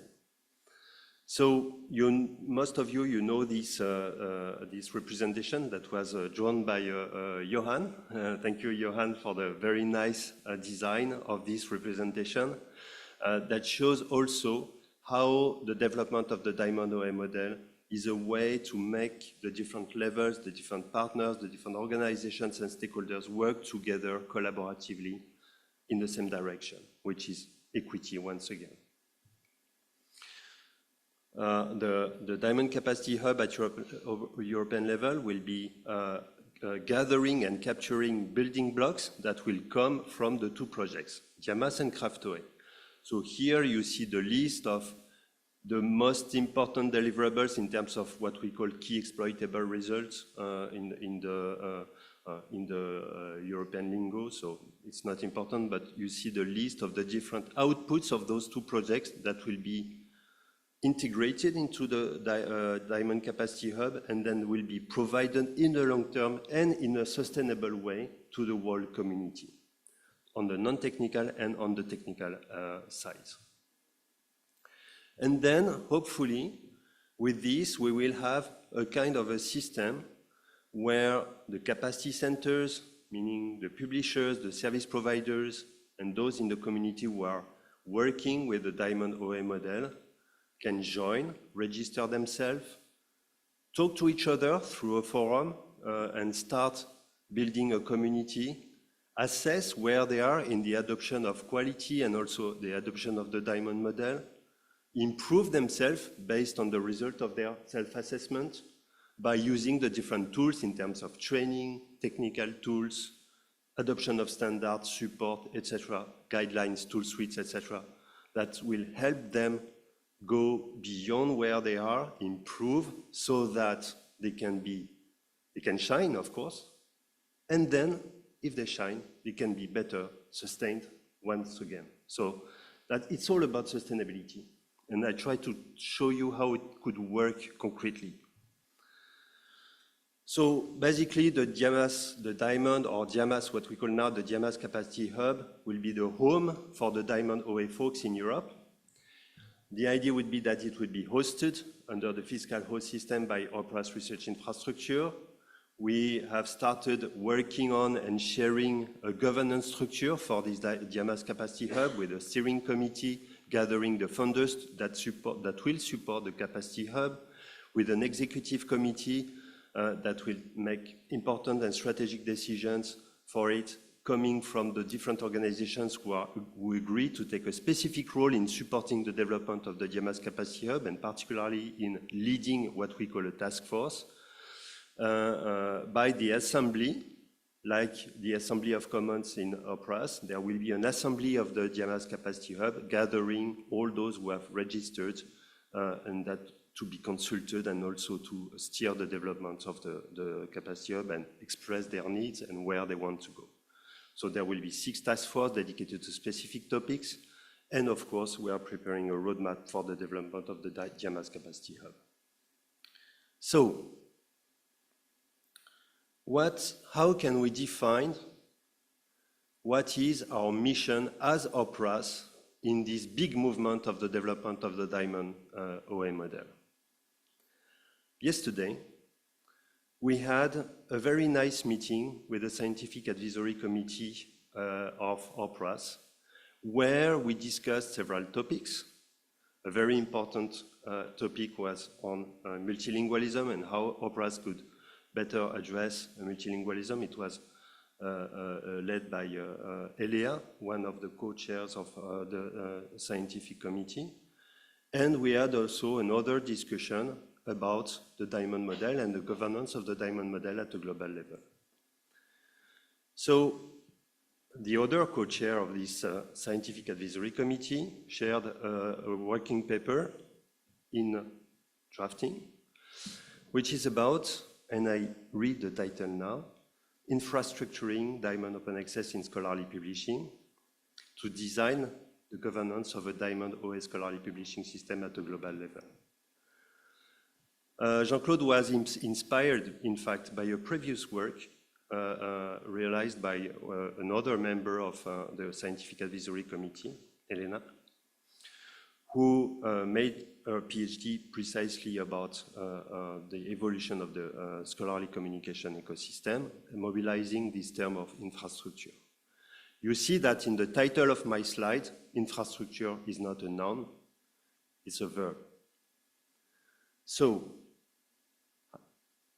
this night when I prepared my presentation, I thought I could be inspired by this shift in the way we use the term infrastructure. What is our mission as OPERAS to support the development of the Diamond OA model in Europe particularly is to help infrastructuring Diamond OA in scholarly publishing. Thank you very much. Thank you. Thank you, Pierre. Also, because I think this presentation reminded us that OPERAS is not just about OPERAS. It's about the community, it's about infrastructuring Diamond, so it's not self-indulging, okay? But it's there for the community. And now, again, we have a plan B in place, not a plan S, because Holsinger is not with us because he got sick yesterday. So Yannick is stepping in to present the services portfolio of OPERAS. Thank you, Yannick. Thank you very much, Elena. So yes, I'm just a proxy, so don't see me, but see Sai, and I will try to give his presentation as best as I can. So as you heard, Pierre, one of the mission of OPERAS is to help structuring not only the Diamond Open Access model, but also all the open scholarly communication. And we can also contribute to that mission by providing some services to the community. But what is a service? A service, it's a way to provide value to a user or a customer through bringing about results that they want to achieve. So the good question is, what does the SSH community need and want? And maybe they have quite a rough idea of what they need, but or what they want, but they may not know what they need. So this is what we are trying to assess. So, for example, single access to diverse and fragmented publications and data, or transparency on quality assurance, impact measurements of open access scholarly outputs, or support research with and for society, or support multilingualism in publication, just to name a few of them. So the current OPERAS service catalog is organized across 4 categories. And so I will just very briefly show you some of the services we are offering in each of these categories. So we have Go Triple that I hope many of you have already heard, which allow you to explore social sciences and humanities research in multiple languages. We have Pathfinder, which help you to find editorial services for academic publishing. And if we move to the quality assurance services, we have Prism, for example, to increase the transparency about peer review for monographs. In the Research for Society services, we have Vera, that activate participatory research in citizen science. And we also have a hypothesis that I'm pretty sure it's no longer necessary to present, that helps to foster research dialogues and impact through academic blogging. And the last one, we have the Metrics service, which helps to measure usage and impact of open access content. So these are just a few of the services that are currently in operation. In addition to that, we have a number of internal services. So if you do not understand some of my terms and terminology, then I invite you to subscribe to one of the FITSM training and certification, and then you will learn all about this term and concept. So this is one of the internal services of OPERAS as part of our support to the quality management and the IT service management for the community.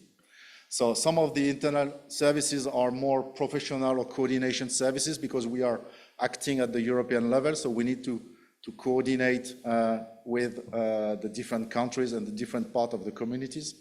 We provide also some collaboration tools, and I will go back on that later on. And we also offer the OPERAS ID, which is a simplified single user registration that interoperate with all the OPERAS services. The portfolio of OPERAS is still under development. And again, for the difference between portfolio and service catalog, I invite you to attend the FITSM training. So where are we about the different achievements? So in the last years, there has been a huge number of progress, and we have moved 11 services through various phases of their life cycle, including 5 new services that have been added to the portfolio. And this has been mainly supported by OPERAS Plus, Triple, and COESO project. Then since 2024, late 2023 and 2024, you can see that most of the services, you can see, not so much, but most of the services are in production and need to be sustained. And for now, the services are supported by OPERAS Plus, Atrium project, which is a new project that started in January, and through national contribution, maybe some service charging, future EU project, in-kind contribution, and the Innovation Lab, which I will briefly speak about in my last slide. So this is the development, and as you can see, this is also why we need to develop the governance and the financial aspect to be sure that these services remain up and running and serve the communities. So just a few highlights in number. So Go Triple is about 1,000 visits a month, 400 user profile for now, so it's still pretty low, but it increases regularly. There are more than 15 million docs available and more than 1,000 data sources linked to Go Triple. The interface is available in 8 different languages, and you can conduct search for documents written in 12, I think, different languages. So, and we are currently testing an AI chatbot. So Prism, it's 6,000 titles, 18 publishers, and represent about 7% of total records. Vera, it's 200 user profile, 100 projects already created by citizen scientists. So also the interface is available in 8 different languages. Pathfinder is still in beta version, so it's not yet in full production mode. So we have 4 service providers, 27 services, and 9 kits created for publication. The Matrix is about 300 publishers, 1,000 books tracked, and 40 widgets installed. And for Hypothesis, this is about 1.1 million visits per month. This is more than 5,000 active blogs and 20,000 plus active accounts registered on the platform. So, and the interface is also available in 4 different languages.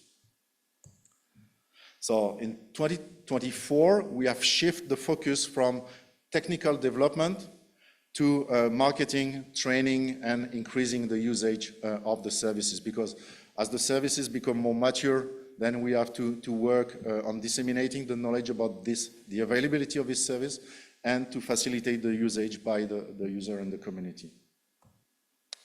Of course, all of this must be managed. So this is what I say, we are providing some support tools.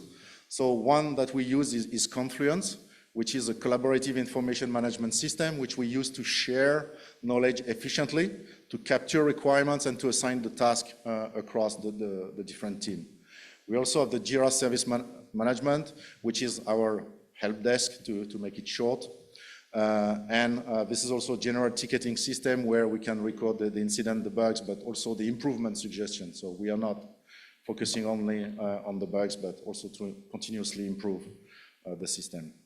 And then we have GitLab and GitHub to store the code and to ensure that the software development is properly tracked and reviewed. And of course, as part of our work, we are following different standards. We do not invent anything. So we are following ISO 9001 for a global quality management system and FIT-SM for IT service management. And we are making the research infrastructure ready to be certified from the creation of the ERIC onward. So once the ERIC is created, we will undergo the official certification to validate all our processes. So this is just an example of some service and the service portfolio management showcasing Go Triple and the kind of information you can find, so you can go very, very deep into the information that we track. The OPERAS Innovation Lab, so this is the tool we are developing to track and manage innovation. So that activity is currently funded by OPERAS Plus, and it's led by IBL PAN in Poland. And one of its activity is to support innovation and prototyping solutions. So to do that, they are conducting some active scouting. They are acting as a bank of ideas, but they're also supporting special interest group in both directions. So to inject ID to be analyzed or to collect ID from the special interest group and see if they can be implemented for piloting. And they are submitting proposal to the Service and Technology Board, either to propose new services to be included in the OPERAS service portfolio or to evolve some existing services. And they serve as a pool of resources and also as a funding opportunities because we plan to integrate some funding mechanism inside the Innovation Lab. And you can have more information in Workshop 2 material that is held in day 1. And so what next?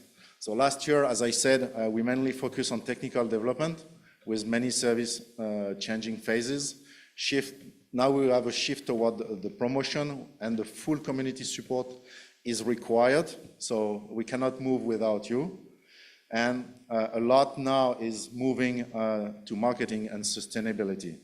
And so we are having a lot of opportunities, which is very great, but also some challenges, and especially about the sustainability of the services and their funding on the long run. So we have some new services, like we mentioned, the translation service that has been presented at the Scientific Advisory Committee yesterday also. And the goal is to expand the alpha testing and to continue development. The Innovation Lab I just mentioned, and also we have several projects ongoing where OPERAS is seen as a potential mechanism for supporting the project outputs. So the roadmap for 2024 is to sustain the current set of services, to capture new opportunities that are brought to us, and to monitor the usage statistic and to adapt according to that, and to continue to refine service cost analysis and the associated action that are necessary. And thank you very much. And if you have questions at the end of it. Thank you. Thank you, Sai. Let's say, no, thank you, Sai, for the presentation, of course. And now the last presentation is about training. So Karla Avanço, who is OPERAS community manager, is presenting something about training. As Yannick mentioned, training will be crucial in the next phase of OPERAS for the services and also for to engage more with the community. Thank you, Karla. Good morning, everyone. So I'm now in this last talk of this session, I'm going to bring back the community to the conversation. So OPERAS training strategy is based on what OPERAS is all about. So it's based on our missions, our principles, and the two main pillars of OPERAS that are the community and the services OPERAS offers to this community. So this training strategy is supposed to be something high level to answer to different challenges, and it's based on 3 main axes. The first one is people, so our community that is diverse, that is made of researchers and librarians and people working in scholarly communication, services development, etc. It's also based on skills and competences, what we want, the skills and competences we want for our community, we want to help them to develop. And of course, it's a strategy based on cooperation. So here in these 3 axes, we see that although the first talks we already had, they're back here again, because we have the community, all the cooperation and collaboration that Pierre presented, and everything related to the diamond model, and the improvement we want to achieve through developing skills and competences. From these axes, we have 3 objectives that we want to achieve. So the first one is to build a competence-based community that is highly qualified to act and lead in the open science ecosystem while promoting OPERAS values. So we do not want only to improve our community, to help them to achieve more skills and competence, but we also want them to be able to lead in the direction we all want to go. The other objective is to identify and promote the sets of skills that are necessary to help the community to achieve excellence in scholarly communication, with an emphasis on what is important for us, open science practice, and the development and the promotion of the diamond model. And the last one is to establish a federated network of trainings and trainers able to identify and meet the training needs of the community. So here I present you some examples of actions that we can take to achieve these objectives. So first of all, in the center of everything is always the community, the people. So we always start by identifying the roles that should be reached by a certain training activity. There are also outreach actions to identify the community, to reach them, to promote our trainings, to promote our services, to evaluate our trainings and our services. So everything has to be connected. Sometimes we do not need exactly training, but we need advocacy. We need to keep promoting a cultural change. And this is important, to see the difference between training and advocacy actions. And we also can work on monitoring and assessing the trainings and the competences we are developing. Once we identify the roles we want to reach, we identify their specific needs. And then we can also identify existing trainings and gaps, and finally prepare and deliver training. But to do all that, every time we have to identify the means to do it. So technological means, human resources means, possibilities of collaborations, cooperation, being formal ones or informal ones, so establishing MOUs or learning from each other, supporting each other. And we can even maybe for the future think about certification. So these are some examples of actions that we can lead. Some of them we have already started, knowing that one of the most important things in this strategy is that we are not counting on a model in a way of one fits all, one size fits all. It does not happen, it does not work for us because our community is varied, is diverse, they act in different fronts and they have different needs. So some current activities and future developments. If we consider SSH researchers, some of their needs are related to open science practices, research data management, FAIR principles, And for that, we are establishing collaborations with national nodes, so doing training of trainers and also counting on their experience that they already have on training in these topics. Other SSH ERICs to co-design trainings. And regarding funded projects, we are doing some activities related to Skills for IOSC project. And about that, we will have a more detailed presentation today in session 5. If we consider another group of actors, so institutional publishers, service providers, technology providers, that need to develop competencies on diamond principles and practices. For this, an example of collaborations are everything that is happening in the context of DMAs and Craftaway project. And as you know already, one of the results will be the Common Access Point, where there will be a training platform and training materials, learning path to meet the needs of this part of the community. Now, if we think at another, a more specific group, service providers, especially right now, opera services providers. And one of their needs is service management, so training in FitSM, user-centered design to develop their services. And this has been mostly done right now in the framework of the OPERAS Plus project, and also, again, every time with the collaboration of the OPERAS national nodes.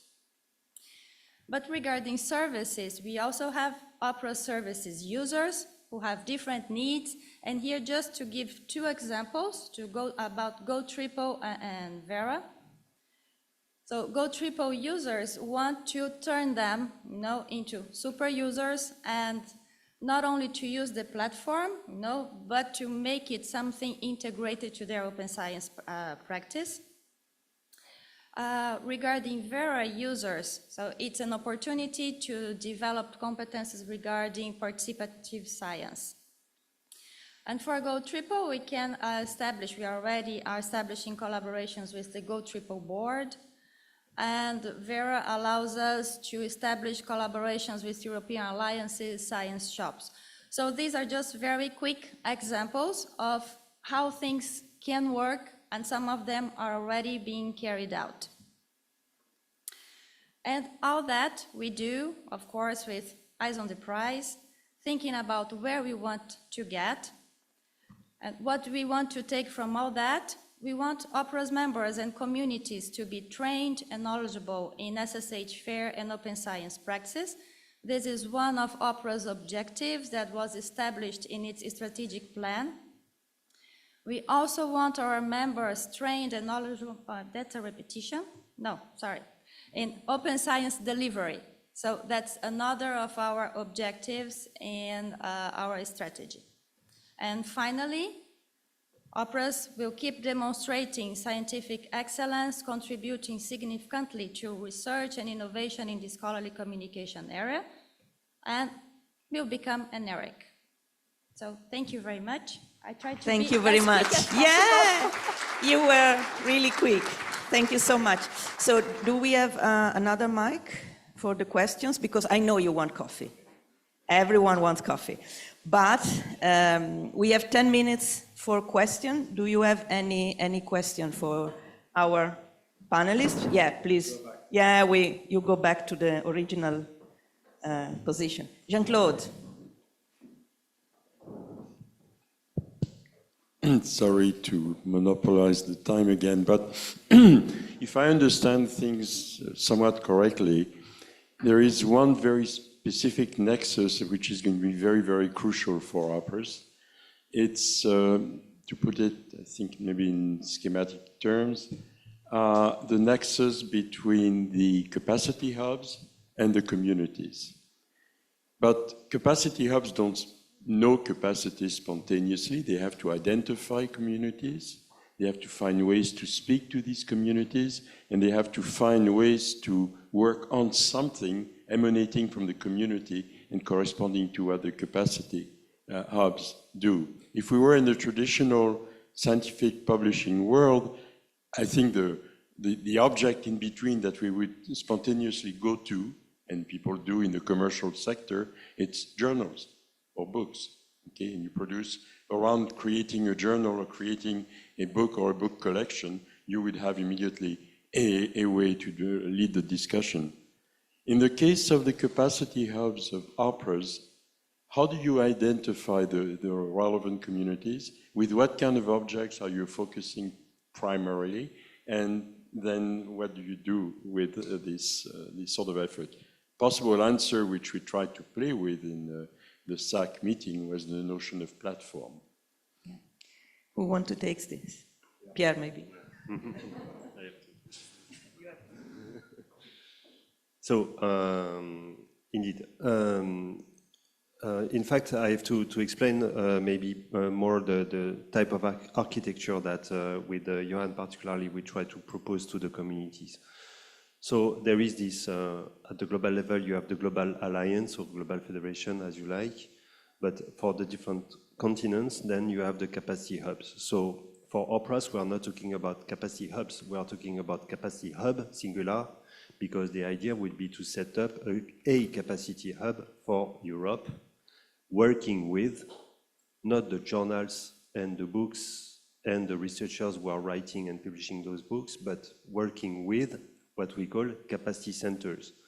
The capacity centers are those organizations and services who provide services to support researchers in publishing, right? So there is another, let's say, layer that is important to consider, because it would be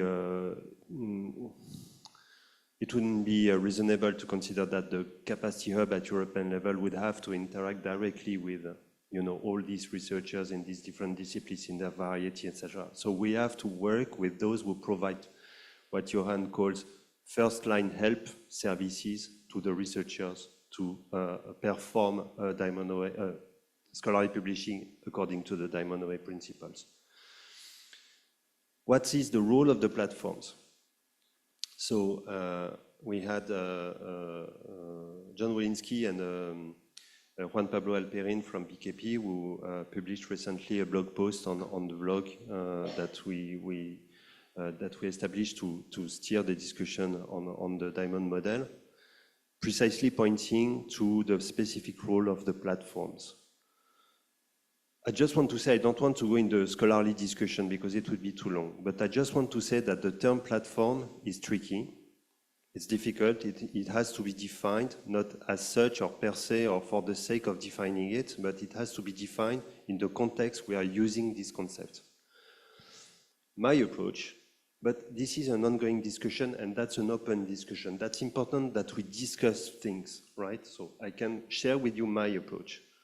And I don't say that's the truth, it's just an approach that I propose, is to consider that platforms are services provided to the community by organizations.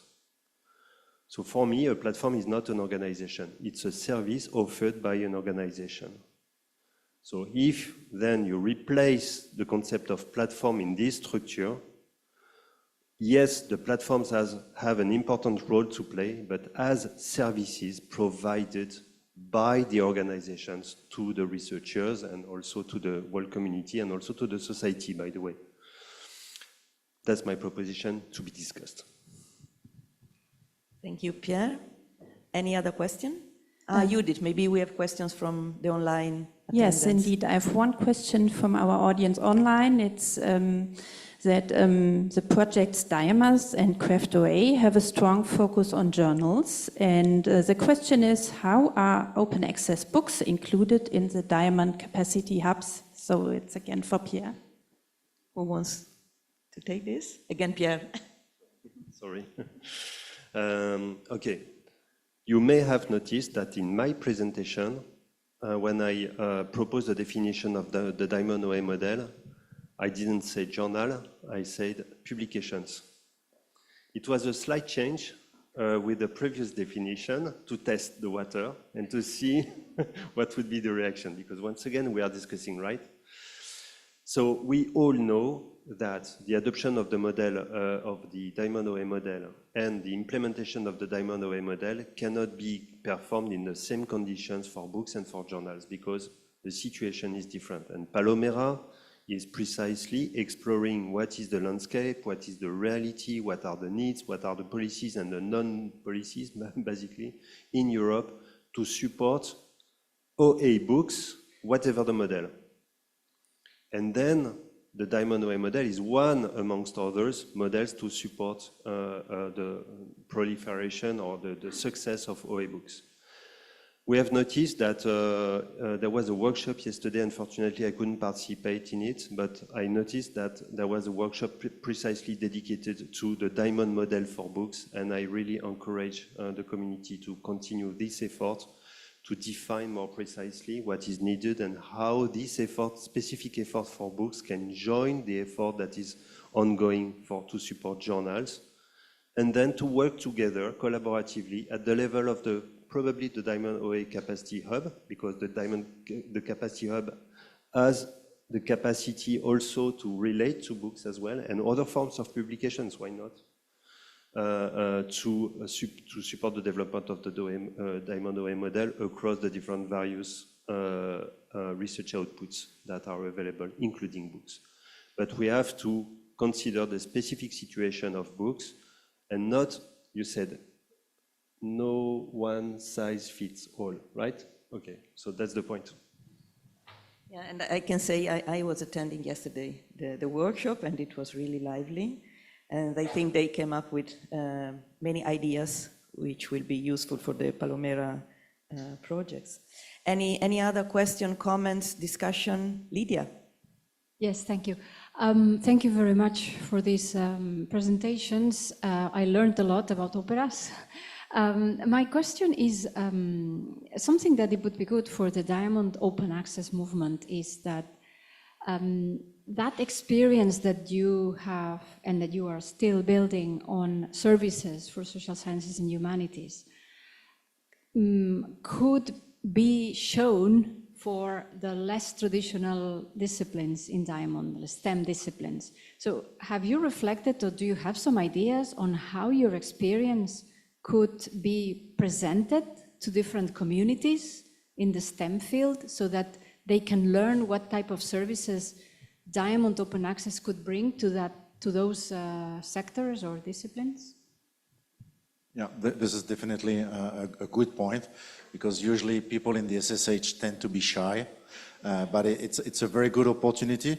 And for example, in last March, we just submitted a project for Horizon Europe funding that intend to take Go Triple and to replicate it for other scientific area.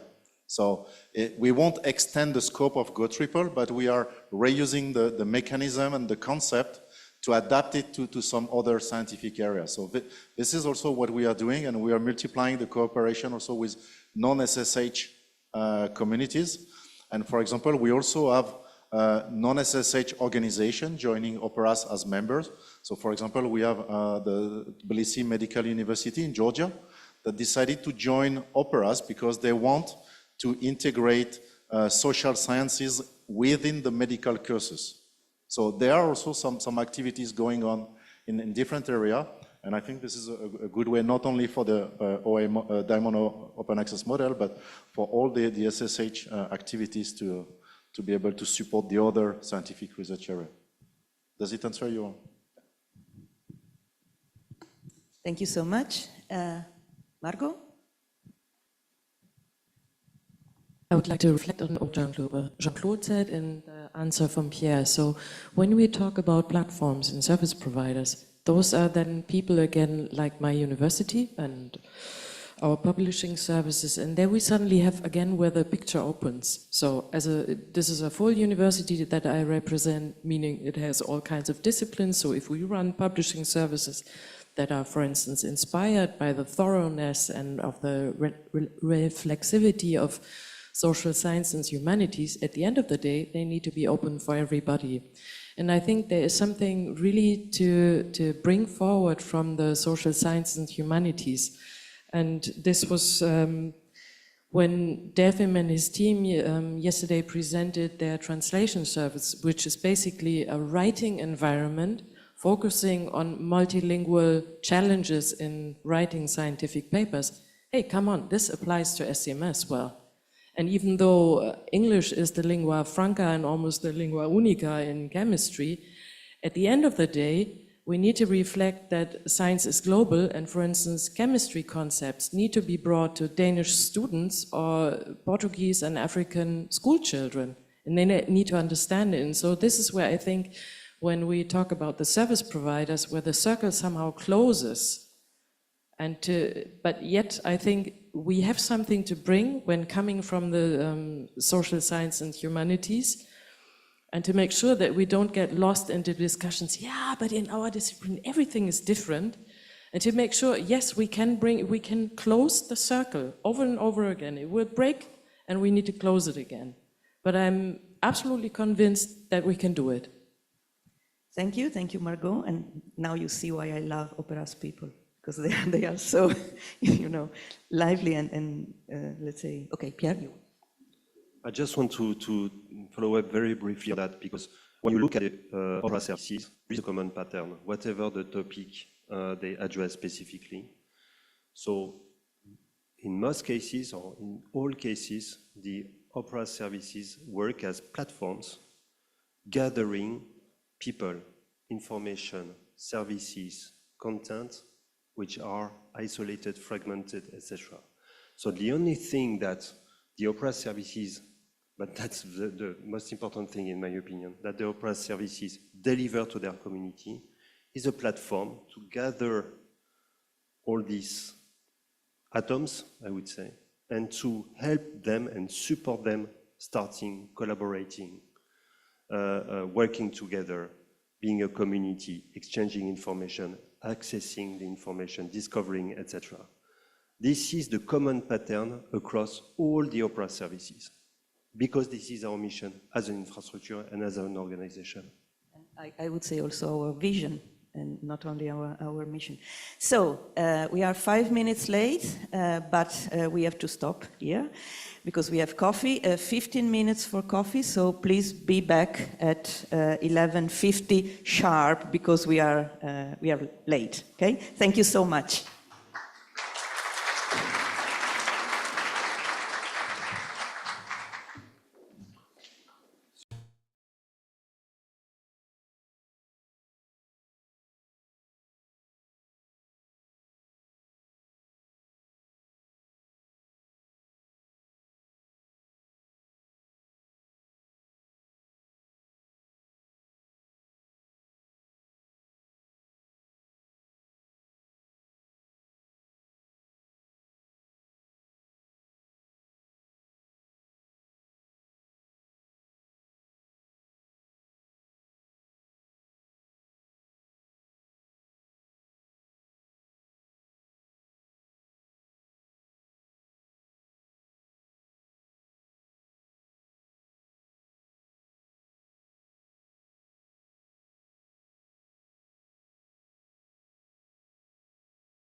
the session on equitable and diamond publishing models. Is everybody ready? We are a bit late, but you know, it will be fine. So I will be chairing this session. We have four presentations today. The first one,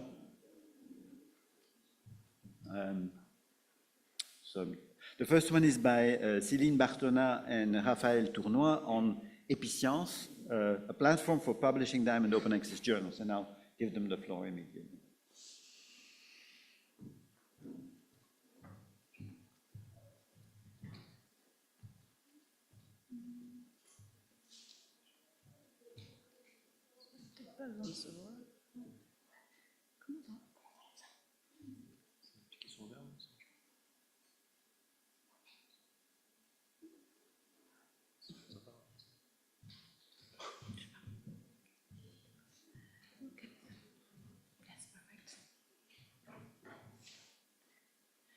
Good morning, everybody.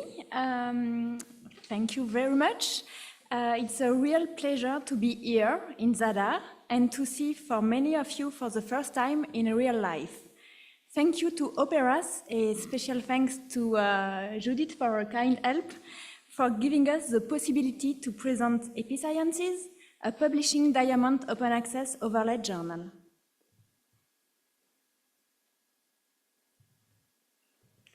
Episciences is one of the three platforms with HAL, the French National Multidisciplinary Open Archive, and ScienceConf, the platform dedicated to organize conferences, created and developing by the CCSD, which is a support and research unit under the supervision of CNRS, INRIA, and INRAE. It benefits from the support of the Ministry of Higher Education and Research. Let's start with a quick overview on Episciences with Raphaël. Good morning, everyone. So, quick overview of the Episciences platform. It's a platform to publish open access scientific journals. We're open to any disciplines, any country, and any language. Actually, most of the content is published in English and also in French, but it's open to any language. We can welcome new or flipping journals. We are journals that are coming from commercial publishers, but also journals that are born diamond open access and would like to join our model. Our model is a diamond open access, of course, but also a mix of green and diamond open access, actually, because it's an overlay model. It means that we do rely on preprints and on self-archiving and submission of the preprints and the published document in open archives. So actually, it's a publishing toolkit for scientific communities. We are not a publisher, we are a publishing platform. We provide all the tools and also all the technical and editorial services. It's free of charge for the journals. And we also do rely on free software. Everything that we develop or use is free software and provided on GitHub.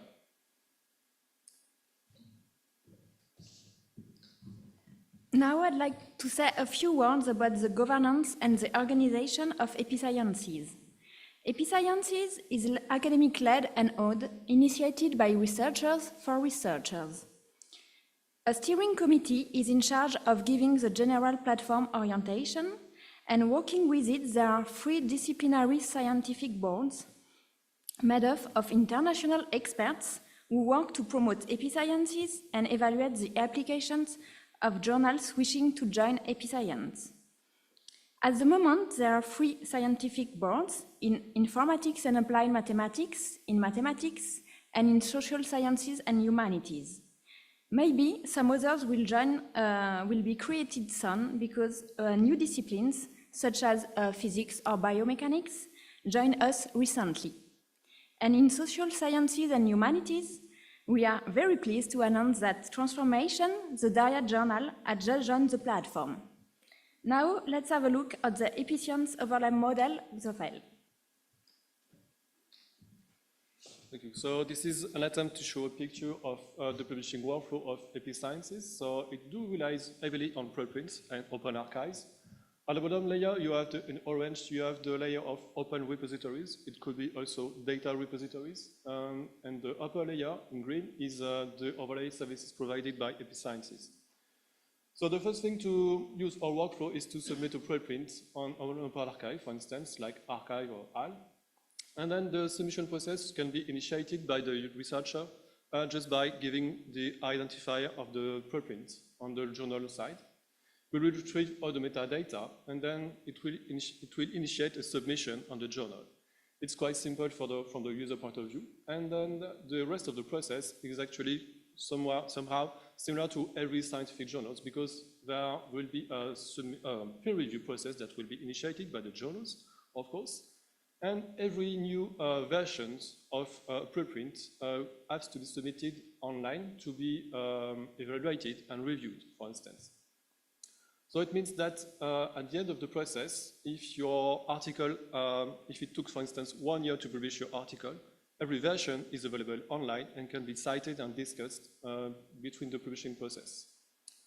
So at the end of the reviewing process, either the paper is rejected, so nothing happens on the repository side, or it's accepted. If it's accepted, it will be layouted on we receive the copy editing services of the journal.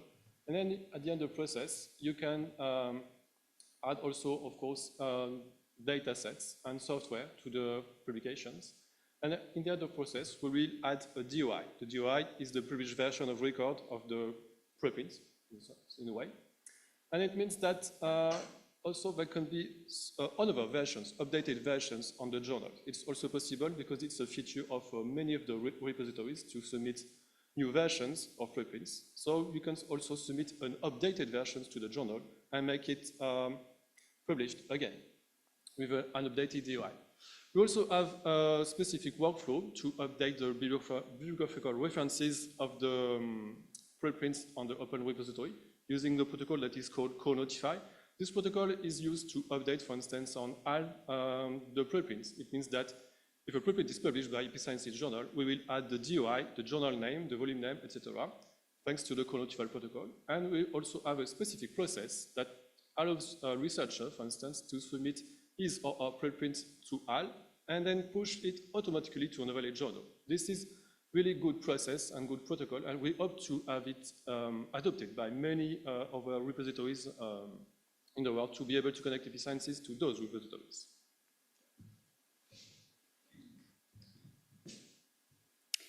Now let's see what an article on Episciences looks like. Here is a page of a published article with metadata, and if you click on download this file,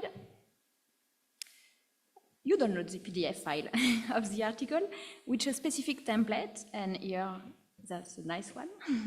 And it's also possible to add some more information, such as software.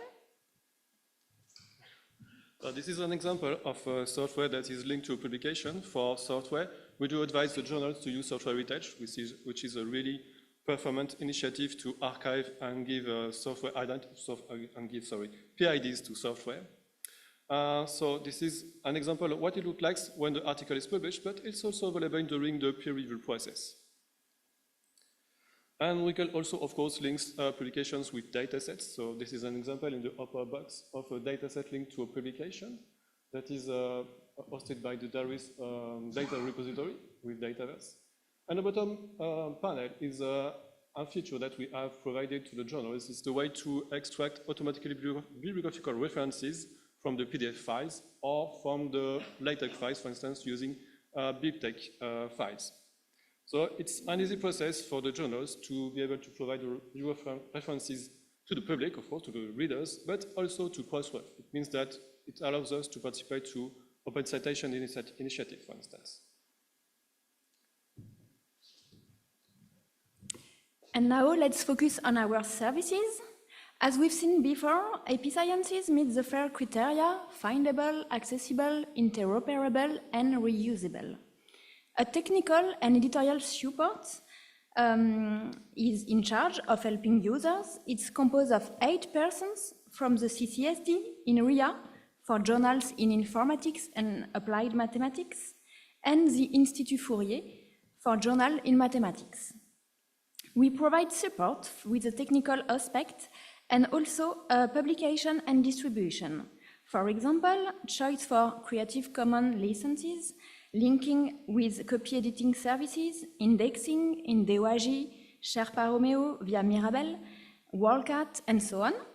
And we also participate to promote good practices and accessibility. Let's finish this presentation with Episciences in the European ecosystem of open science. So Episciences is actually connected to open repositories, data repositories, but also with many other services. All our content is available as CC0 for the metadata, of course, and we are harvested, for instance, by OpenAir. So it means that all our content is available on OpenAir, thanks to OpenAir Provide, and also we are connected, for instance, with OpenAir Graph. It means that we can obtain new updated PIDs for our publications, even for publications that have been published many years ago. We can obtain, for instance, new ORCIDs or new further information thanks to the OpenAir Graph. We're also connected to, we said, open citations. We do provide our bibliographical references, and we also obtain the papers that are citing our own publications. When we get that citations, we do also use the services of OpenALX to get more enriched information about those bibliographical references. It's difficult to say. So we're also connected with Scholar Explorer. Scholar Explorer is a nice way to retrieve data sets connected to our publications that were not provided at the time of publications, because, for instance, it was not usual at this time of publication to provide links to data sets. But we can discover that thanks to Scholar Explorer, for instance. And of course, Zenodo is used also as input and output for preprints, but also for data sets. And for statistics, we can rely on OpenAir usage counts because it allows us to retrieve anonymous usage stats. And of course, software heritage, which I showed you before, to be able to encourage users to archive and cite software for the long time. So this presentation, the two voices, was an attempt also to show you that Episciences is a teamwork. We are a team of many people actually working on Episciences. And thank you for your attention.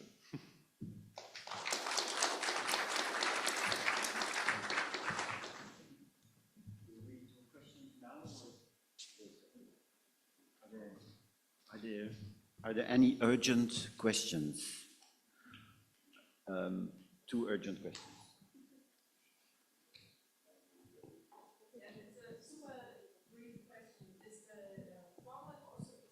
Can you? So yeah, you said that it's LaTeX and PDF. What about XML, JATS XML?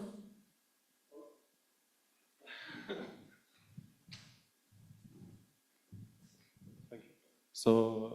So for, yes, since we do work heavily with open repositories, most of the format is a PDF file. So PDF files are produced either by Microsoft Word, for instance, or LaTeX, depending on the disciplines of the journals. The thing that we'd like to do now is, of course, to be able to process the PDF files, etc., or produce HTML and ultimately JATS. Yes, of course, this is something that we'd like to do. But at the moment, it's not really possible. Yes. This is the goal.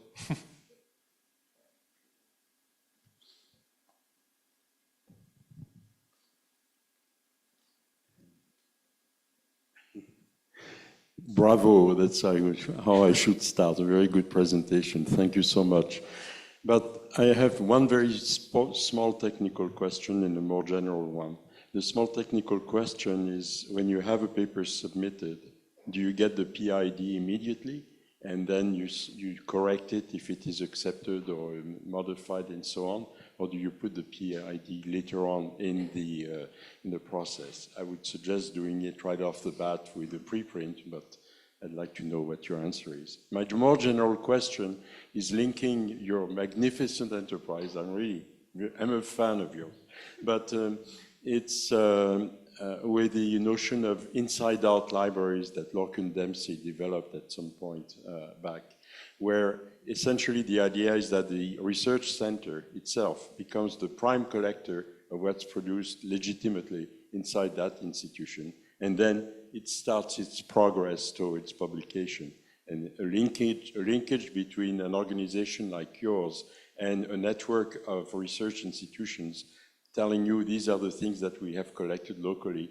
Is there anything in there that you'd want, given that they are authors would be quite willing to go with you?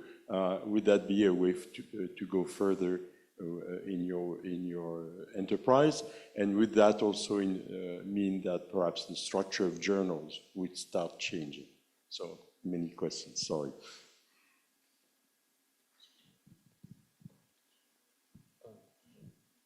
Okay, so about DOIs, yeah, we already have PIDs, for instance, with archive, and even DOIs with archive, for instance. ALA also adds its own system of participant identifier.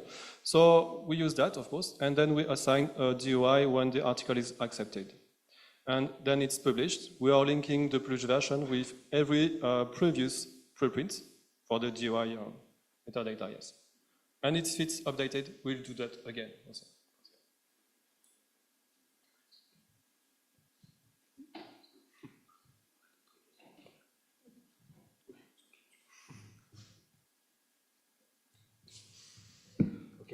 Thank you. That's the questions we will take for now. If there's more questions, we can take them later at the end of the session. So now we are moving to the next presentation by Jeanette Hatherill about Coalition Publica. Thank you. Thank you very much, and thank you so much to OPERAS for having me and for the organizing. And to the panelists for joining on, I think, a really great occasion to share what we're doing in Canada with you guys over here in Europe. So I could take 3 days to talk about everything Coalition Publica does. In fact, we just had a 2-day in-person meeting, and it could have been a week. I have 10 minutes, but I will talk really about the theme of the conference that was presented to us that really spoke to me because it was about kind of the heart of what we do at Coalition Publica, and that's the idea of collaboration and community. So this is just a few highlights of some of the collaborations that we do with our community to advance equitable open access. So Coalition Publica is a grant-funded long-term partnership between Érudits and the Public Knowledge Project to advance scholarly publishing and sustainable open access publishing in the social sciences and humanities in Canada. And one of the things that we do is combine PKP's flagship software, OJS, with Érudits, which is an online dissemination platform. We do this in collaboration with another pillar, another partner in our organization, and that is library publishers and library hosts in Canada, who do much of the hosting of the OJS instances across Canada in very much a distributed network. And as we all know, OJS sites are individual sites. So the collaboration that we do, the technical integration that we do, is through transfer of JATS XML via OAI, via the use of plugins in OJS, to bring that content that's in that distributed network across Canada to the Érudits.org platform, which then provides centralized dissemination services to libraries across the world. The basis of this content also becomes part of a research corpus that is available to researchers in social sciences and humanities, knowing that data is often that text is the big data in social science and humanities. And we're doing this to support the transition to open access. So while the majority of the content available on the Érudits platform is available in open access, we still have journals who are in the period of transition from delayed open access, so journals with a 12-month embargo, and we're supporting them to full immediate open access. And we're doing this, again, in partnership with our libraries and libraries across the world. So the Partnership for Open Access is a collective funding model that provides direct ongoing financial support to journals in fully open access. So as we know, journals that have subscription revenues have a steady enough stream of income, which makes sometimes that transition to fully open access without guaranteed income a non-option. So what the partnership does, it's an agreement between Érudits and the Canadian Research Knowledge Network, which is our national licensing consortium, with libraries across Canada and in France and in Belgium to voluntarily support open access journals over extended periods of time. And so it's really a movement to transform that relationship away from one of negotiation to collaboration. And as we mentioned, we do have partner libraries internationally. In the Canadian context, we are a bilingual nation and we're a bilingual organization as well. Between Episciences and PKP, we straddle the two solitudes in Canada to the best of our abilities. That core, that multilingualism core in our organization is reflected in the journals that are on Episciences. Those journals that participate in Coalition Publica using OJS are part of the over 44,000 journals worldwide that use PKP software around the world. And so at its heart, the PKP part of the organization is that global multilingual organization. So one of the things that I wanted to highlight is kind of some of the efforts of the constituent parts of Coalition Publica in fostering community participation. So PKP, as a sort of a grant-funded membership program-based organization, has a financial model that enables it to be academy-owned, academy-led, and not for sale, not for profit, and will not be bought. So one of the newer elements that I'd like to highlight is the financial contribution aspect, which has been recently reviewed to include a banded membership that will allow participation from lower, middle, and income countries across the world based on their organization size and their country income. So there's always been financial contributions and long-term financial contributions from libraries and organizations around the world, but this is opening it up to broader participation. And as a free and open source software at its base, it relies on community contribution and always has. But what is new is this community contributor pathway to membership in PKP.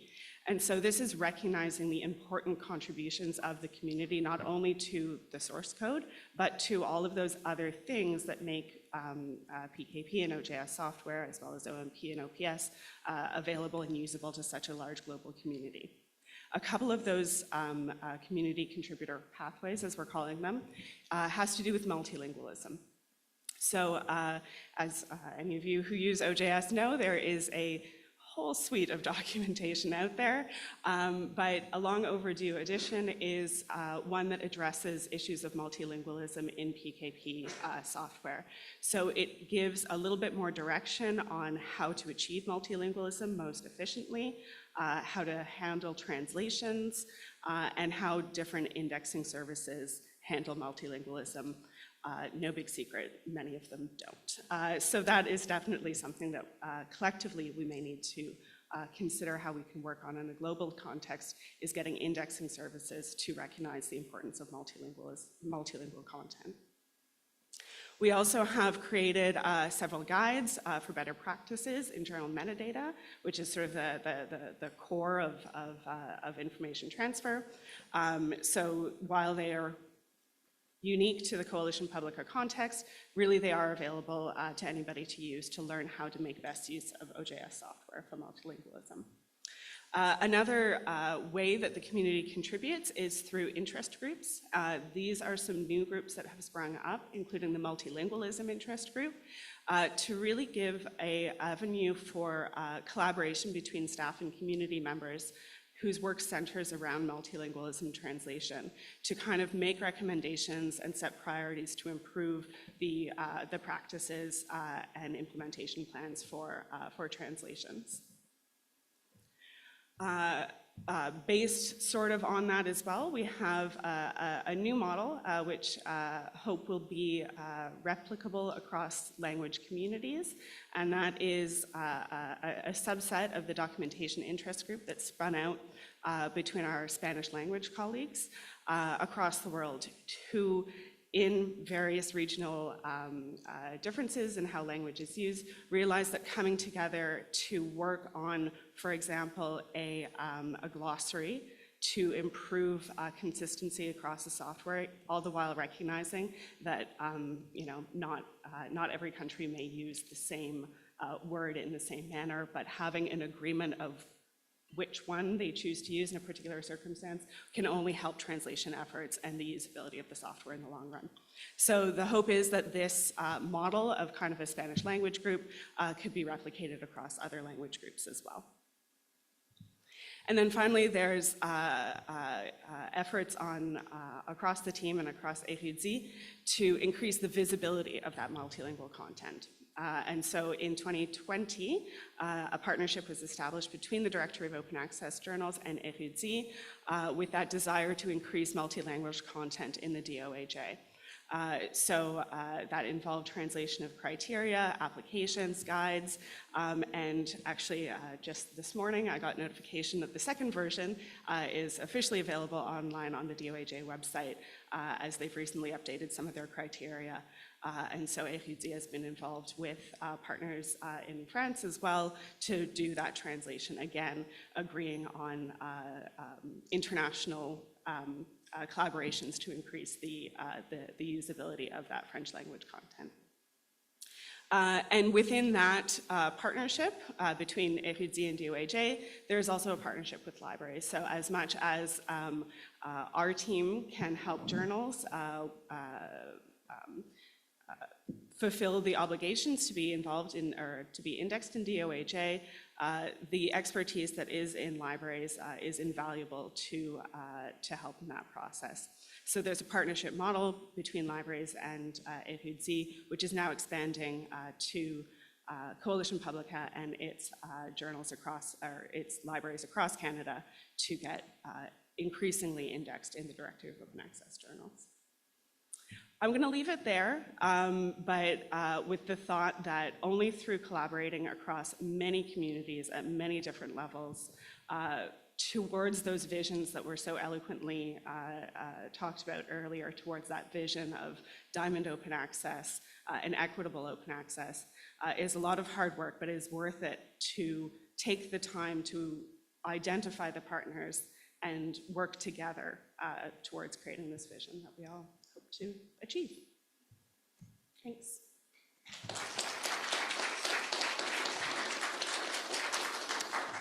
Thank you, Jeanette. Okay, maybe you can stay there for a minute if there are any urgent questions.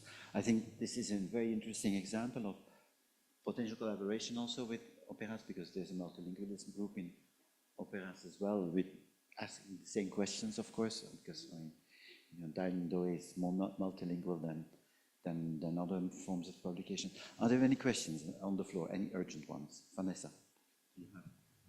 Let me come give you the mic. Oh, you get it. I have a mic. Thanks very much.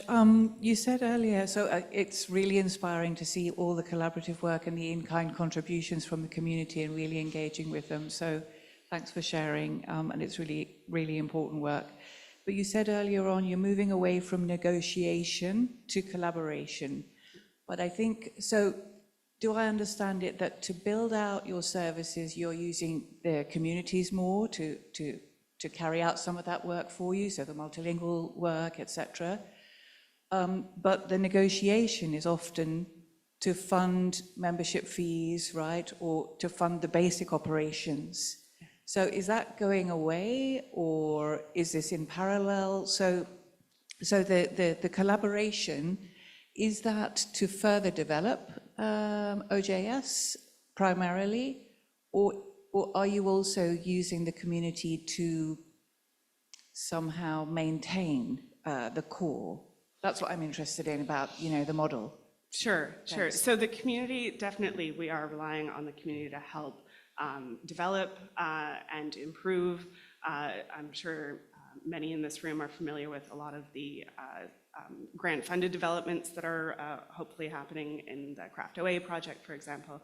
The negotiation piece that I was referring to is really that financial support for the journals, that direct financial support that we're moving or attempting to move, again, in collaboration with our libraries and through a lot of dialogue, too. Anybody who has been involved in getting content into library systems is perhaps used to that traditional subscription model where X amount of increases over a certain amount of time is only allowed, and this is the exact price, and they're very strict parameters for a very good reason. But moving away from that, I'm trying to get the best price for this content to, we have shared visions and shared goals of supporting social science and humanities research in Canada that comes out of our institutions, that nonprofit, that is not APC based, demands a different way to move forward in those conversations and how to present the offer to the libraries that are going to participate in the partnership. So it's very complicated. I could do a whole session just on the negotiations, but we will continue to rely on the community for all of that collaborative work to create the documentation, to create the code, to create systems that we're working with. But when it comes to financially directly supporting the journals, that's a whole other model that needs reflection and change and collaboration. Okay, thank you. If there's no more urgent questions, we can come back to questions later at the end of the session, if the time permitting, because we started late. Next up is Eva Mlinčák-Slody and Jadranka Stojanovski on everything you always wanted to know about institutional publishing.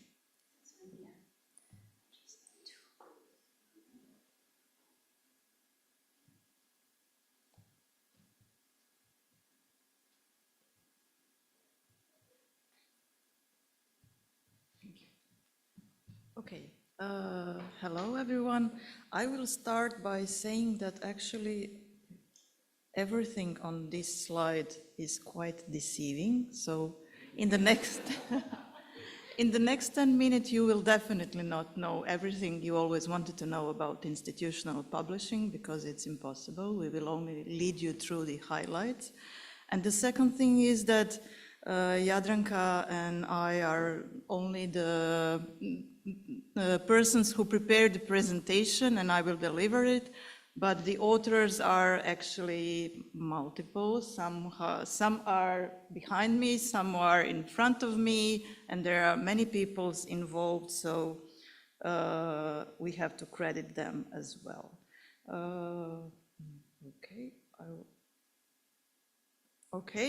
Let me start by what I will actually present is the result of the DMAS project. The project that began a year and a half ago, so we are in the midway. There are 23 organizations from Europe behind it, and as you can see, the OPERAS is quite in the middle, so which is kind of appropriate for this conference, but there are many, many more involved, and this is important. And one other thing is, I have to say a little bit about the project. It's going on in kind of waves, but not consecutive waves. They are going on in parallel. We want to know as much as we can about the institutional publishing and the landscape of institutional publishing.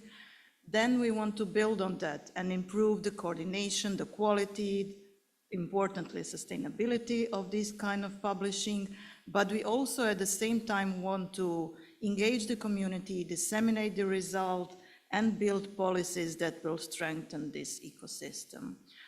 So first, let me tell you what many of you maybe know, but when we talk about institutional publishing, we defined it very broadly for the sake of this project. It's any kind of academic publishing activities run by different kind of organizations, so including, for instance, learned societies or a group of academics or anything less formal than the academic institution. There is also this coined acronym IPSP. It stands for both institutional publishers and service providers for these institutional publishers. And one thing that was clear from the beginning, and the survey showed that, that these system of institutional publishing largely overlaps with the diamond ecosystem. So we often actually talk about the diamond.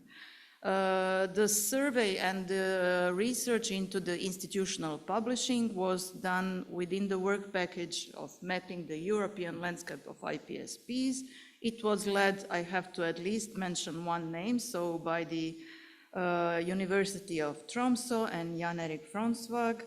And the results of this research were to help this project start off and to build on this knowledge that was gathered, and therefore to increase the so-called diamondization of the European institutional publishing landscape.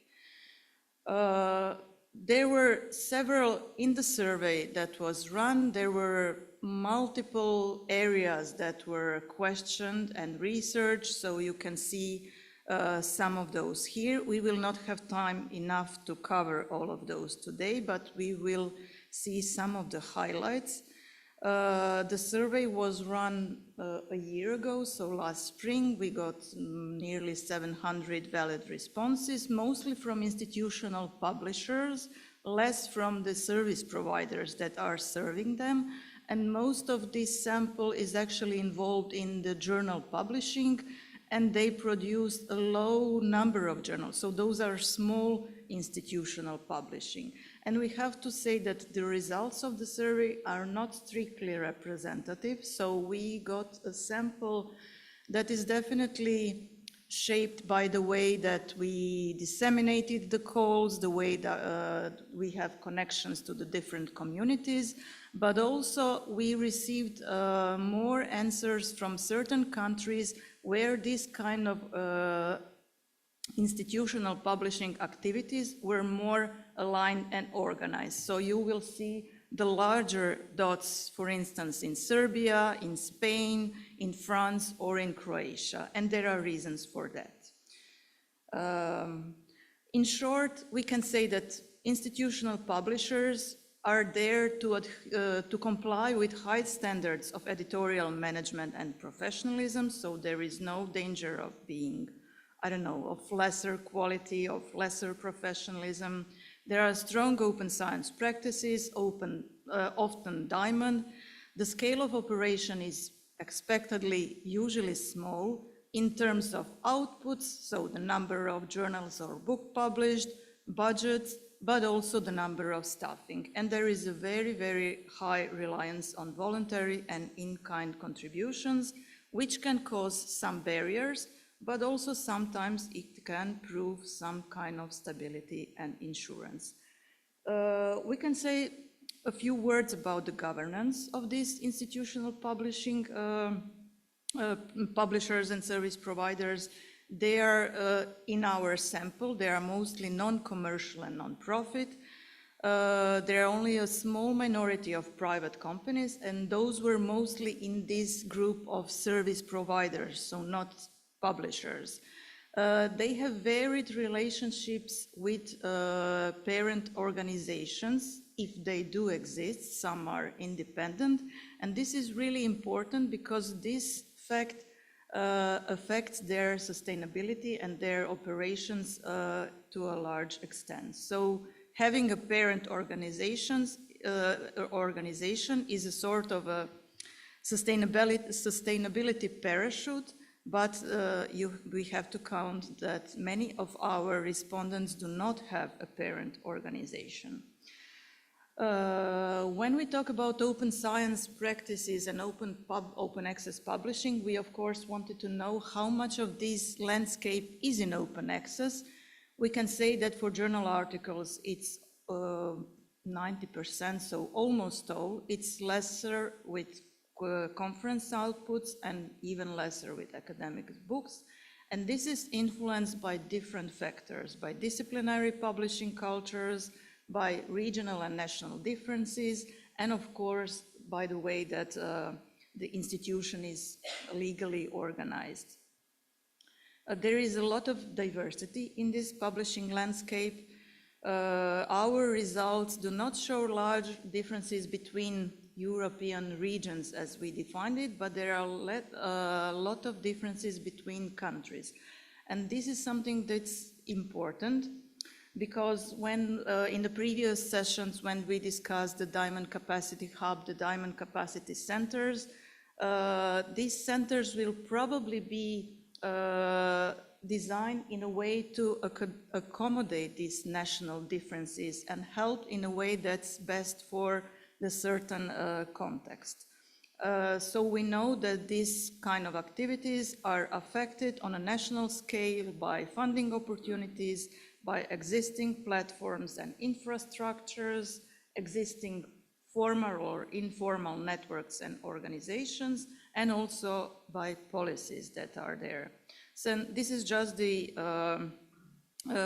illustration of how different countries within the same region can have very different situations. For instance, in the Northern Europe, you have Finland with almost 100% of journals in open access, and United Kingdom with much lesser percent.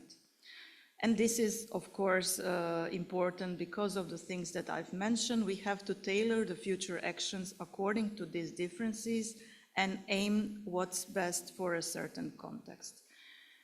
Funding opportunities are also something that's very important to mention. So we asked our respondents how much they relied on certain forms of funding and how stable do they find them. And we offered a range of options that they could choose.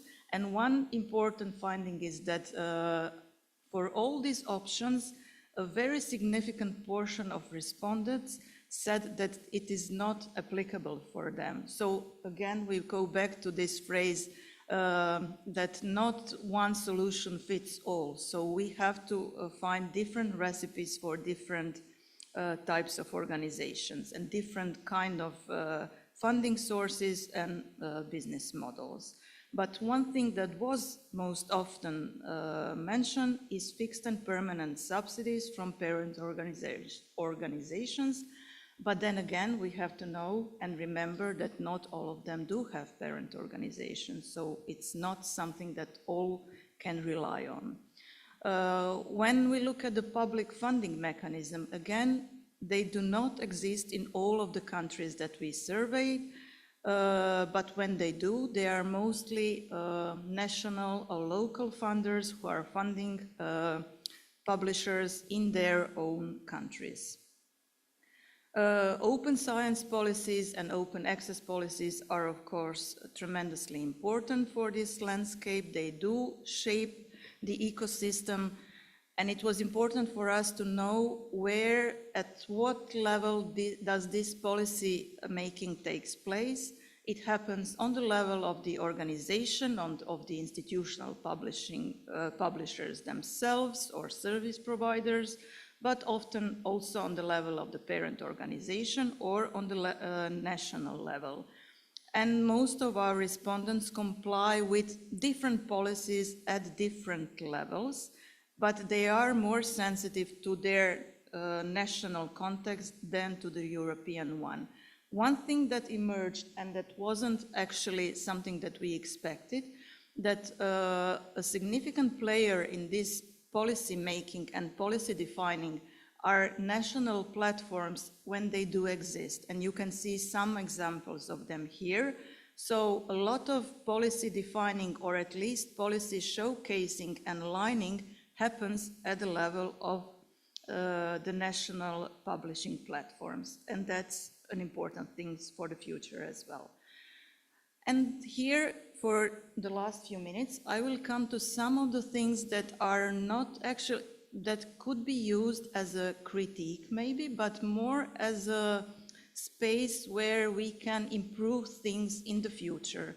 And that goes to adoption of, for instance, open science practices, because we've seen that some of those are already a standard, even within the system of institutional publishing, like using open licensing or allowing self-archiving, but some of them proved more challenging to our respondents, like either for technical reasons or for some kind of traditional or disciplinary habits, for instance, making references openly available or accepting submissions that had been previously published as preprints. Or if we go to innovative open science practices like open peer review or distinguishing between contributor roles according to the credit taxonomy, for instance, or having research data sharing practices and policies in place. And you can see one of the examples related to research data sharing, and all of the green, gray half of the circle are those that do not support that in any way. So this is something that we have to address and work on in the future. And the same goes for equity, diversity, inclusion, and belonging policies and practices. So many of our respondents do not address different areas of EDIB dimensions, or they do have certain reasons that do prevent them for applying more measures into that direction. They are usually related to lack of resources, to some technical limitations, and lack of expertise. But also among them, among the answers, we've seen a lot of don't know, a share of don't know answers, which shows also that there is not actually an awareness of the importance of having such kind of measures and policies. And this is, I would finish here with the highlights. I would highly recommend that you look at the survey report, which is really a long read, but there are also a shorter version that you can consult, so please go and take a look further. Okay, thank you, Eva. Stay for a minute if there are questions. Any questions for Eva about the DMS survey results? Very rich presentation, of course, lots of data. We can come back to it later. And then finally, we are making good time, actually.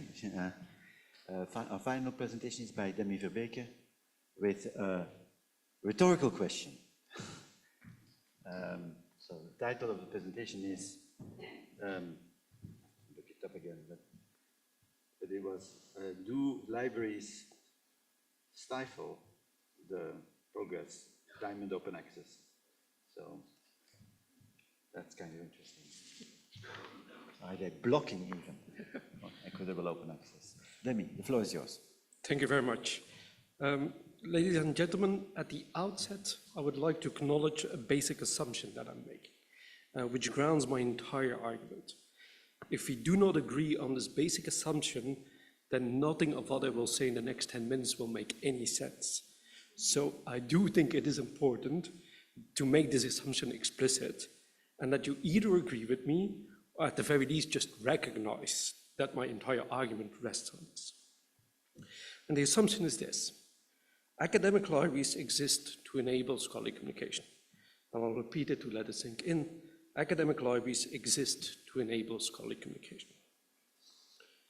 Now, for most of the 20th century, academic libraries fulfilled this role by selecting and acquiring physical sources of scholarly communication, mostly books and journals, and by opening up access to these sources by providing metadata and discovery services, by offering access to these books and journals on open shelves, or by keeping them in closed stacks in connection with a delivery system, by organizing interlibrary loan, etc., etc.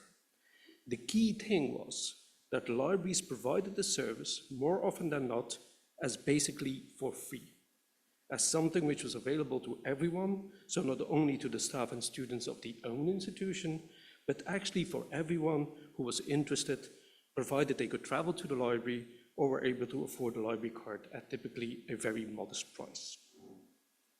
A first major change to this came when these physical sources of scholarly communication became more and more electronic. This led to a new role of librarians, which at first perhaps seemed like a subtle change, but was actually a major one. The task of librarians changed from providing maximum access to sources of scholarly information for everyone who might be interested, to actually policing access to sources of scholarly communication and excluding those who, according to the providers, have no right to access. And the librarians in the room will definitely know what I'm talking about. Licenses which allow on but not off-campus access, or licenses which arrange access to digital sources but only to a specific set of users, or licenses which only allow a certain type of use. In all these cases, it typically falls on the library to make sure that access is properly policed. Otherwise, the supplier cuts off access to all users for all kinds of use, no matter how much libraries have paid. Now, apart from the fact that I think that librarians are about as useful and successful in this policing role as this gate is, namely, do we really believe that they can prevent interested readers to gain access to these sources if they really want to, in an age of Sci-Hub or library genesis? I want to ask the question whether we actually want to accept this major change at all, which in my opinion was not a role chosen by the profession, nor by the universities, nor by the public they serve. A second major change in how libraries enable scholarly communication came in the context of open access, namely, particularly in the context of open publishing, based on author-pays approaches. The minute one starts levying APCs and BPCs, so publication costs on the level of an individual publication, one gets the question whether these costs could actually not be carried by the funder or by the university instead of the individual author. Within universities, the typical solution is then to turn to the library, which sometimes gets some additional money to do this, or is expected to repurpose some of its collection budget to establish an APC fund or a BPC fund, or to arrange some sort of read and publish deal. The major change here is that libraries might actually enable access to publications for everyone this way, which is a return to their original mission, but if costs are calculated on the level of individual publications, and so on the level of individual authors, that they do this at the expense of openness on the other side of the spectrum, namely on the side of the authors. Again, like happens when libraries are expected to police access to electronic sources, they restrict access to scholarly communication to a particular group, since the budget invested by the library this way only pays to realize open access for the work of authors affiliated with their own university, not for everyone. And that is actually my biggest criticism on Logan Dempsey. I really like the idea of inside-out libraries, find it very inspirational, but it has the risk of being very non-equitable because it doesn't help authors who are not affiliated with a rich university and an open-minded library. Now, there is no need for me with this audience to dwell much on the pros and cons of APCs, BPCs, or read and publish deals. But I want to highlight, what I want to highlight is what Jefferson Pooley pointed out most eloquently, namely that this approach holds the risk of hoovering up all library budget, so that libraries have no money left to support alternatives. The result is, and this is where we come to the central point of my presentation, that libraries are actually, but one would hope mostly unconsciously, working against equitable, diverse, and innovative approaches for open publishing. The reason is that libraries have money to spend, but if we are not careful, it is all spent on approaches which provide open access, but are not interested in aligning scholarly communication better with the needs, wants, and values of the academic community. To put it more bluntly, a non-profit, academic-led, diamond open access initiative seeking modest financial support from whatever university library might get a response that the library has no budget to spare. This might actually be true on the surface, but the real reason is that the library has already spent all its budget on other approaches to open publishing.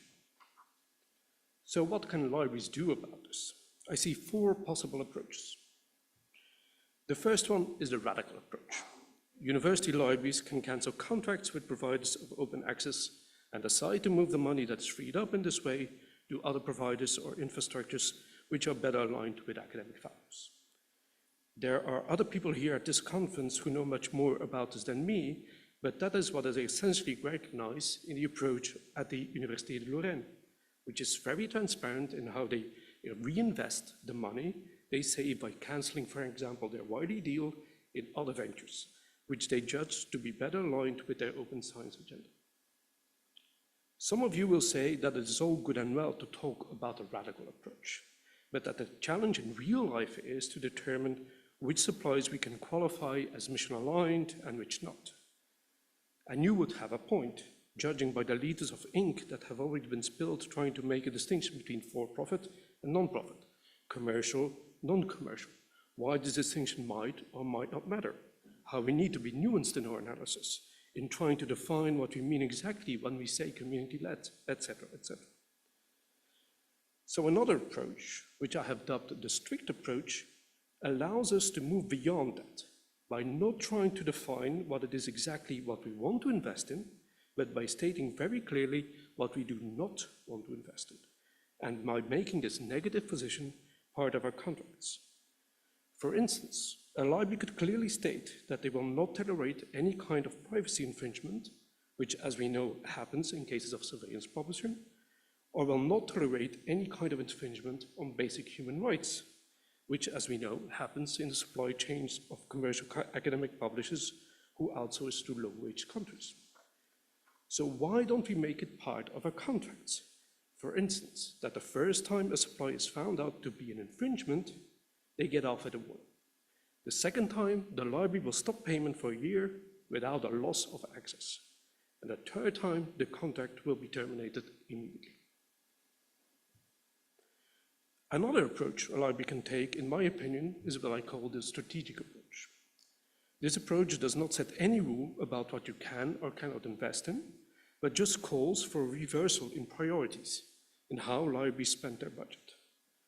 All too often, libraries only invest in mission-aligned approaches to publishing or infrastructure if they have some money left after financing the mainstream approach. But what if we revert that order? Why not prioritize spending on providers of services within scholarly communication who recognize that authors should be in charge of their own work and which truly serve scholars and scholarship? And only when there is money left over, move to spending money with providers who prioritize profit over service to the research community. My last suggestion, which I would call the soft approach, is a variation on this, in which libraries set aside part of their budget to be spent exclusively on initiatives which are innovative, equitable, and diverse. In essence, rather than approaching the library budget as a whole and deciding on priorities for the whole, you set aside a slide of that library budget, protect it and shield it off to make sure that it is not hoovered up, and which you designate to be spent exclusively on mission-aligned alternatives. Examples of this soft approach are the famous 2.5% commitment suggested by David Lewis in 2017 and the Carl Leuven Fund for Fair Open Access, which was founded in 2008. I need to close, so my parting suggestion is that most academic libraries need to recognize that they are actually blocking equitable open access. Libraries are co-responsible for the state of the market because they have voted with their wallets for the approach to open publishing they want to support.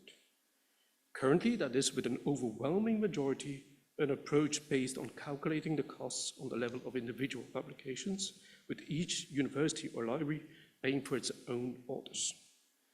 If libraries seriously want to be a force of good in the support of more equitable, diverse, and innovative forms of open publishing, they need to rethink how they invest their budget and make changes, regardless whether these changes are modest or maximal, depending on which approach they choose to follow. Thank you.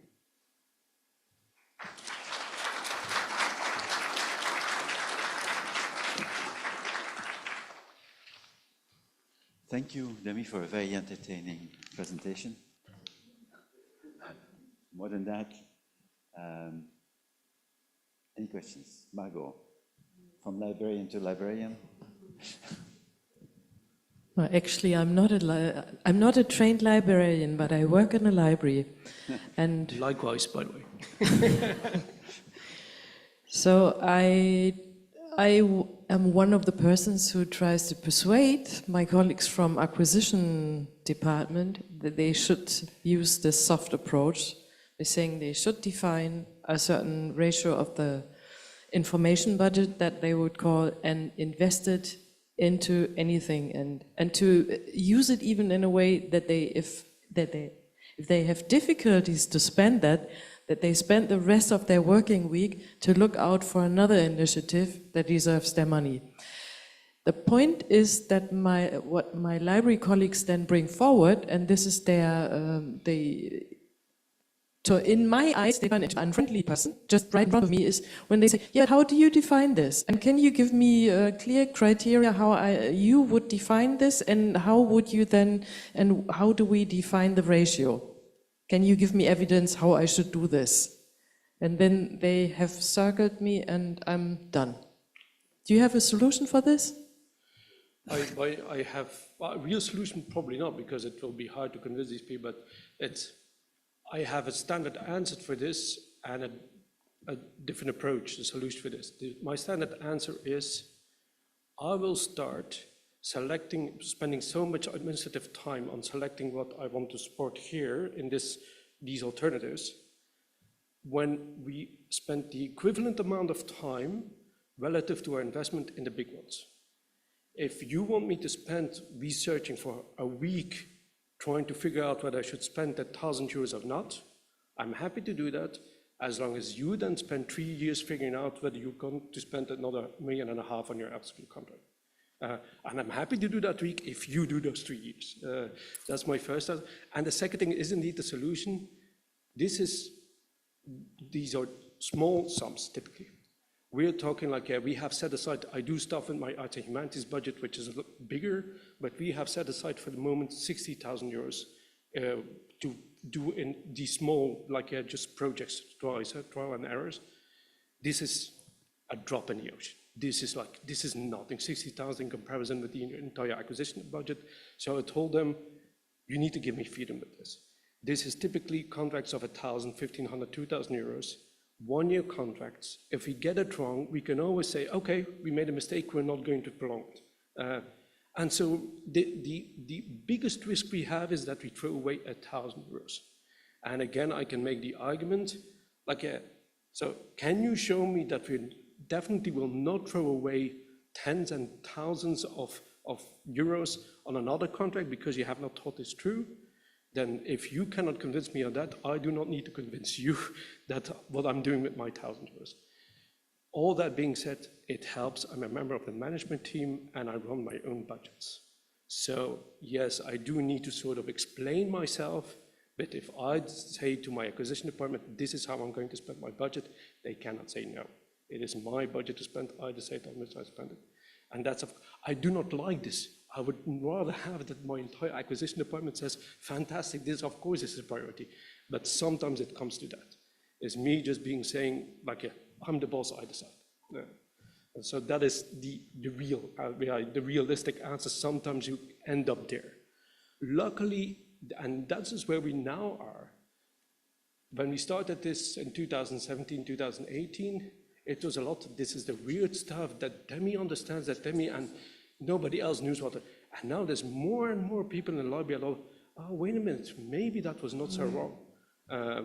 And it really helps keeping that, saying we are doing something else. And it's starting to, convince other people. But it took years. So that was a long-winded answer. Yeah, I just want to follow up on that because this touches very, very close to home, especially where membership, the investment in memberships is getting hit so hard in so many places from the library perspective. And I love your argument. I absolutely love your argument. The problem is that if there is not a banding together, then that argument is solo, library to library to library, and that's what we've been doing. And the collections and acquisitions people have been over here, and then the digital library people have been over here, and never the twain shall meet. And the library administrators are listening to the deans, they're listening to the provosts, they're listening up, and they're worried about their jobs. And so when you've got that dynamic, the only thing that I know of that can break it is solidarity across libraries. And so looking to the consortia, and then certainly looking to things like OPERAS as a place where we can make decisions and then enforce those decisions down from a different angle than from the provost or the chancellor or whatever your power player is ultimately in the institution, to me, that's where we might have a chance of taking that argument that you just gave, or David Lewis's argument, or name your person, and make it reality. Maybe two Sorry, that was not a question, that was a comment. You touched my... No, well, Touch a maybe nerve, the two things that I wanted to say to that, the first, I absolutely think that's the issue that I can see in two, is that for too long, Skolcom was just 2 or 3 specialists. And it did not, we were fooling ourselves, we were changing libraries, we're not changing, we hired 2 or 3 people who saw this, and we did not change the DNA of the library.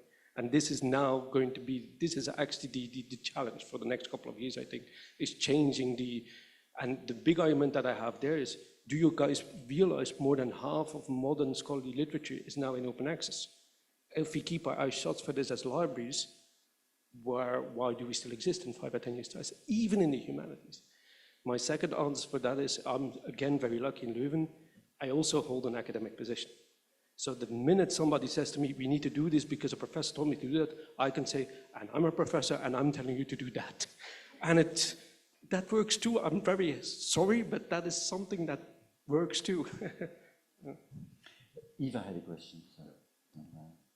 I actually also have a comment, and I admire things that you say and that you advocate for, but a librarian in me screams when I hear that you are reducing the role of the library to the acquisition librarianship, because I think that librarians in the room are doing so much, and here on the panel, some of you, to build infrastructure, to help and support open access in different ways, not financially exclusively, but really building something that is viable and sustainable, and not just spending money on acquisitions. So I think this is one important aspect, but it's not the only thing that libraries do. They do build infrastructures, they do provide in-kind, they do education, they provide open educational resources. So a lot of other roles for librarians in this world are there besides acquisitions. Yeah, and I absolutely agree, and I apologize if I gave that. I absolutely, partly it is also because we, for instance, have a university press, which is separate from the library with us. It's very clearly 2 separate roles. So we do not run our own publication, but that is very different for libraries where they have a publication department, very different that I think basically every library that runs the publication department is in the open publishing, absolutely true. And what you said about education, I absolutely agree there too. There is a massive role for librarians there, which we take up, is actually teaching about this, both educating researchers, but also educating PhD students, MA students, and BA students, and we do this, and we should be proud of this. Any other reactions? Margot is ready to go. So this is again me. Libraries are what much more than usually is seen. So this is exactly to the point, Eva, what you said.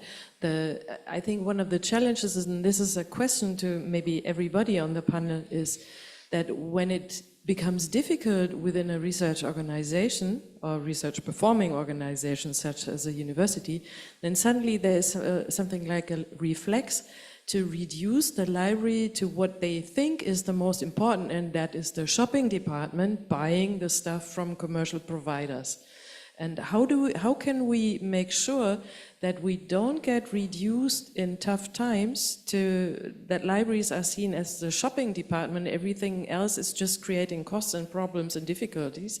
So who needs the university publishing services if we can spend more money on Elsevier? Yeah, but can I react to this?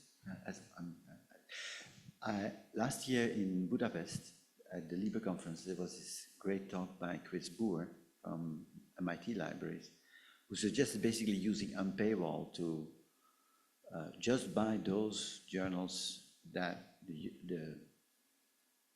researchers at MIT were really using. And that created huge savings. So you use that service, which is unpaywall, right? And that can then free up money. If you then decide to use that freed up money for Diamond Open Access, you are contributing to a more equitable, because I mean, that's to some extent the question that Demi is asking, right? I mean, how do you move the budget that is so-called fixed, right? And how do you transition it?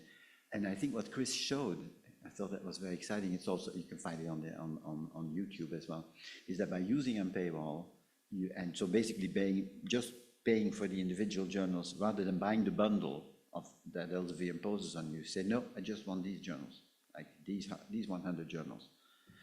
And that freed up an enormous amount of money. And that money, of course, I mean, you know, if you're lucky and your rector doesn't steal it away from you, that money is something that you can use for the good, for the greater good, right? For transforming the system, which is what we all need. And if that is done systematically by all the libraries, that could really be very powerful, I believe. So I will advise everyone to go see that great talk of Chris on YouTube. Yeah, I'll just add too, it's what I was talking about in the Coalition Publica context. We're very lucky we have a national licensing consortium that allows us to kind of connect directly with the, there's 95 members of that consortium, and so it's the same organization that works, you know, that does those Elsevier negotiations, that does the Taylor and Francis, are those conversations that we're having. So we're at those same tables, and it's constant conversation, and it's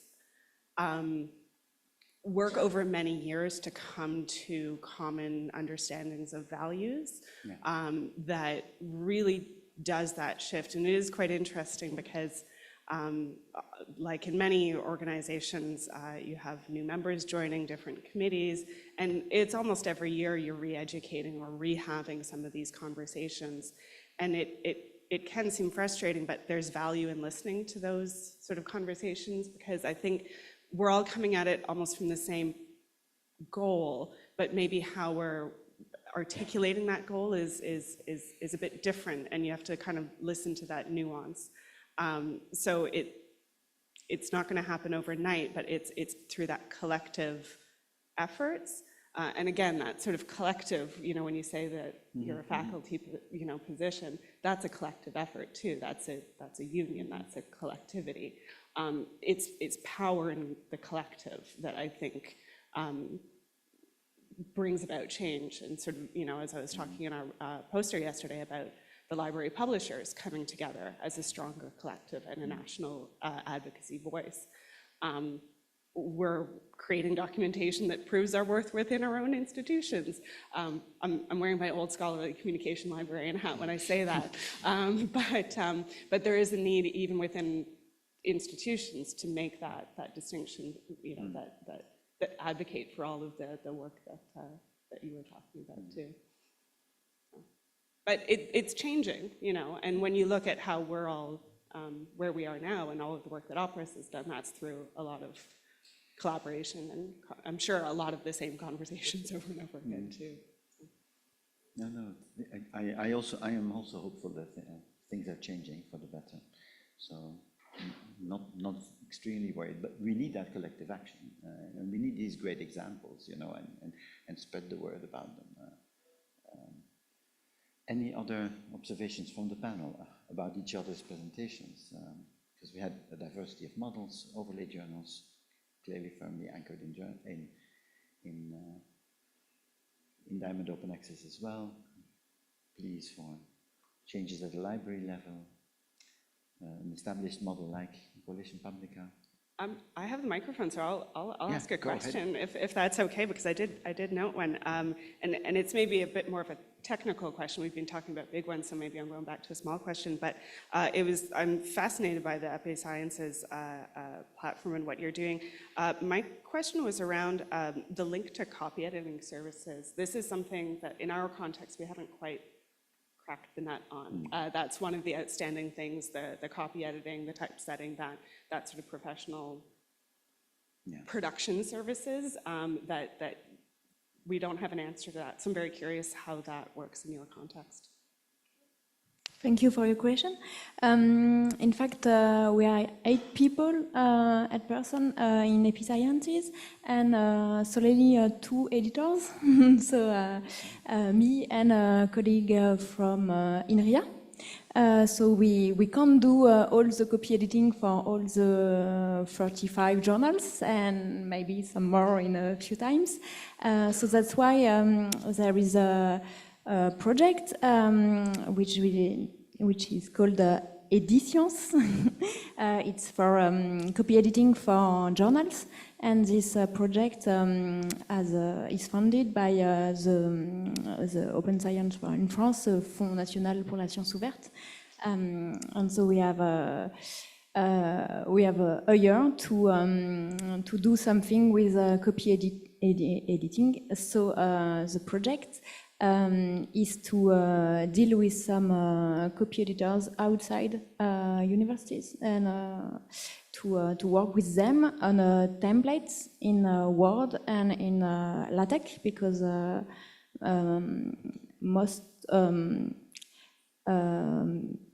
almost 20 journals are in LaTeX and the other in Word, and to work with Meetup, that is a French solution for copy editing with Word and InDesign. So that's the project. So we'll have to find some people who work with us on the specific templates, and then we want to provide the journals editors this thing, so we can discuss next year with you about these projects with pleasure.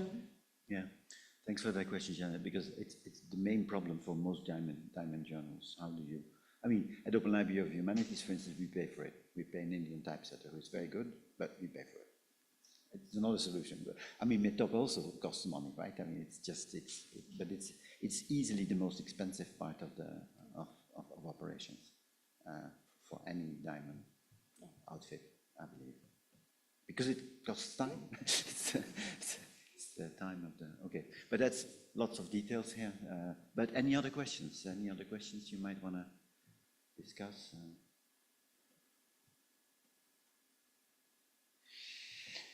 If not, we are 5 minutes beyond time. What should I do? Oh, okay, but you can come take over. I mean, I think we can finish the discussion here, since it's 20 past the hour. Unless, I mean, we will certainly have the opportunity to talk more about diamond in between sessions, and you know where to find the panelists. So, thank you for your attention.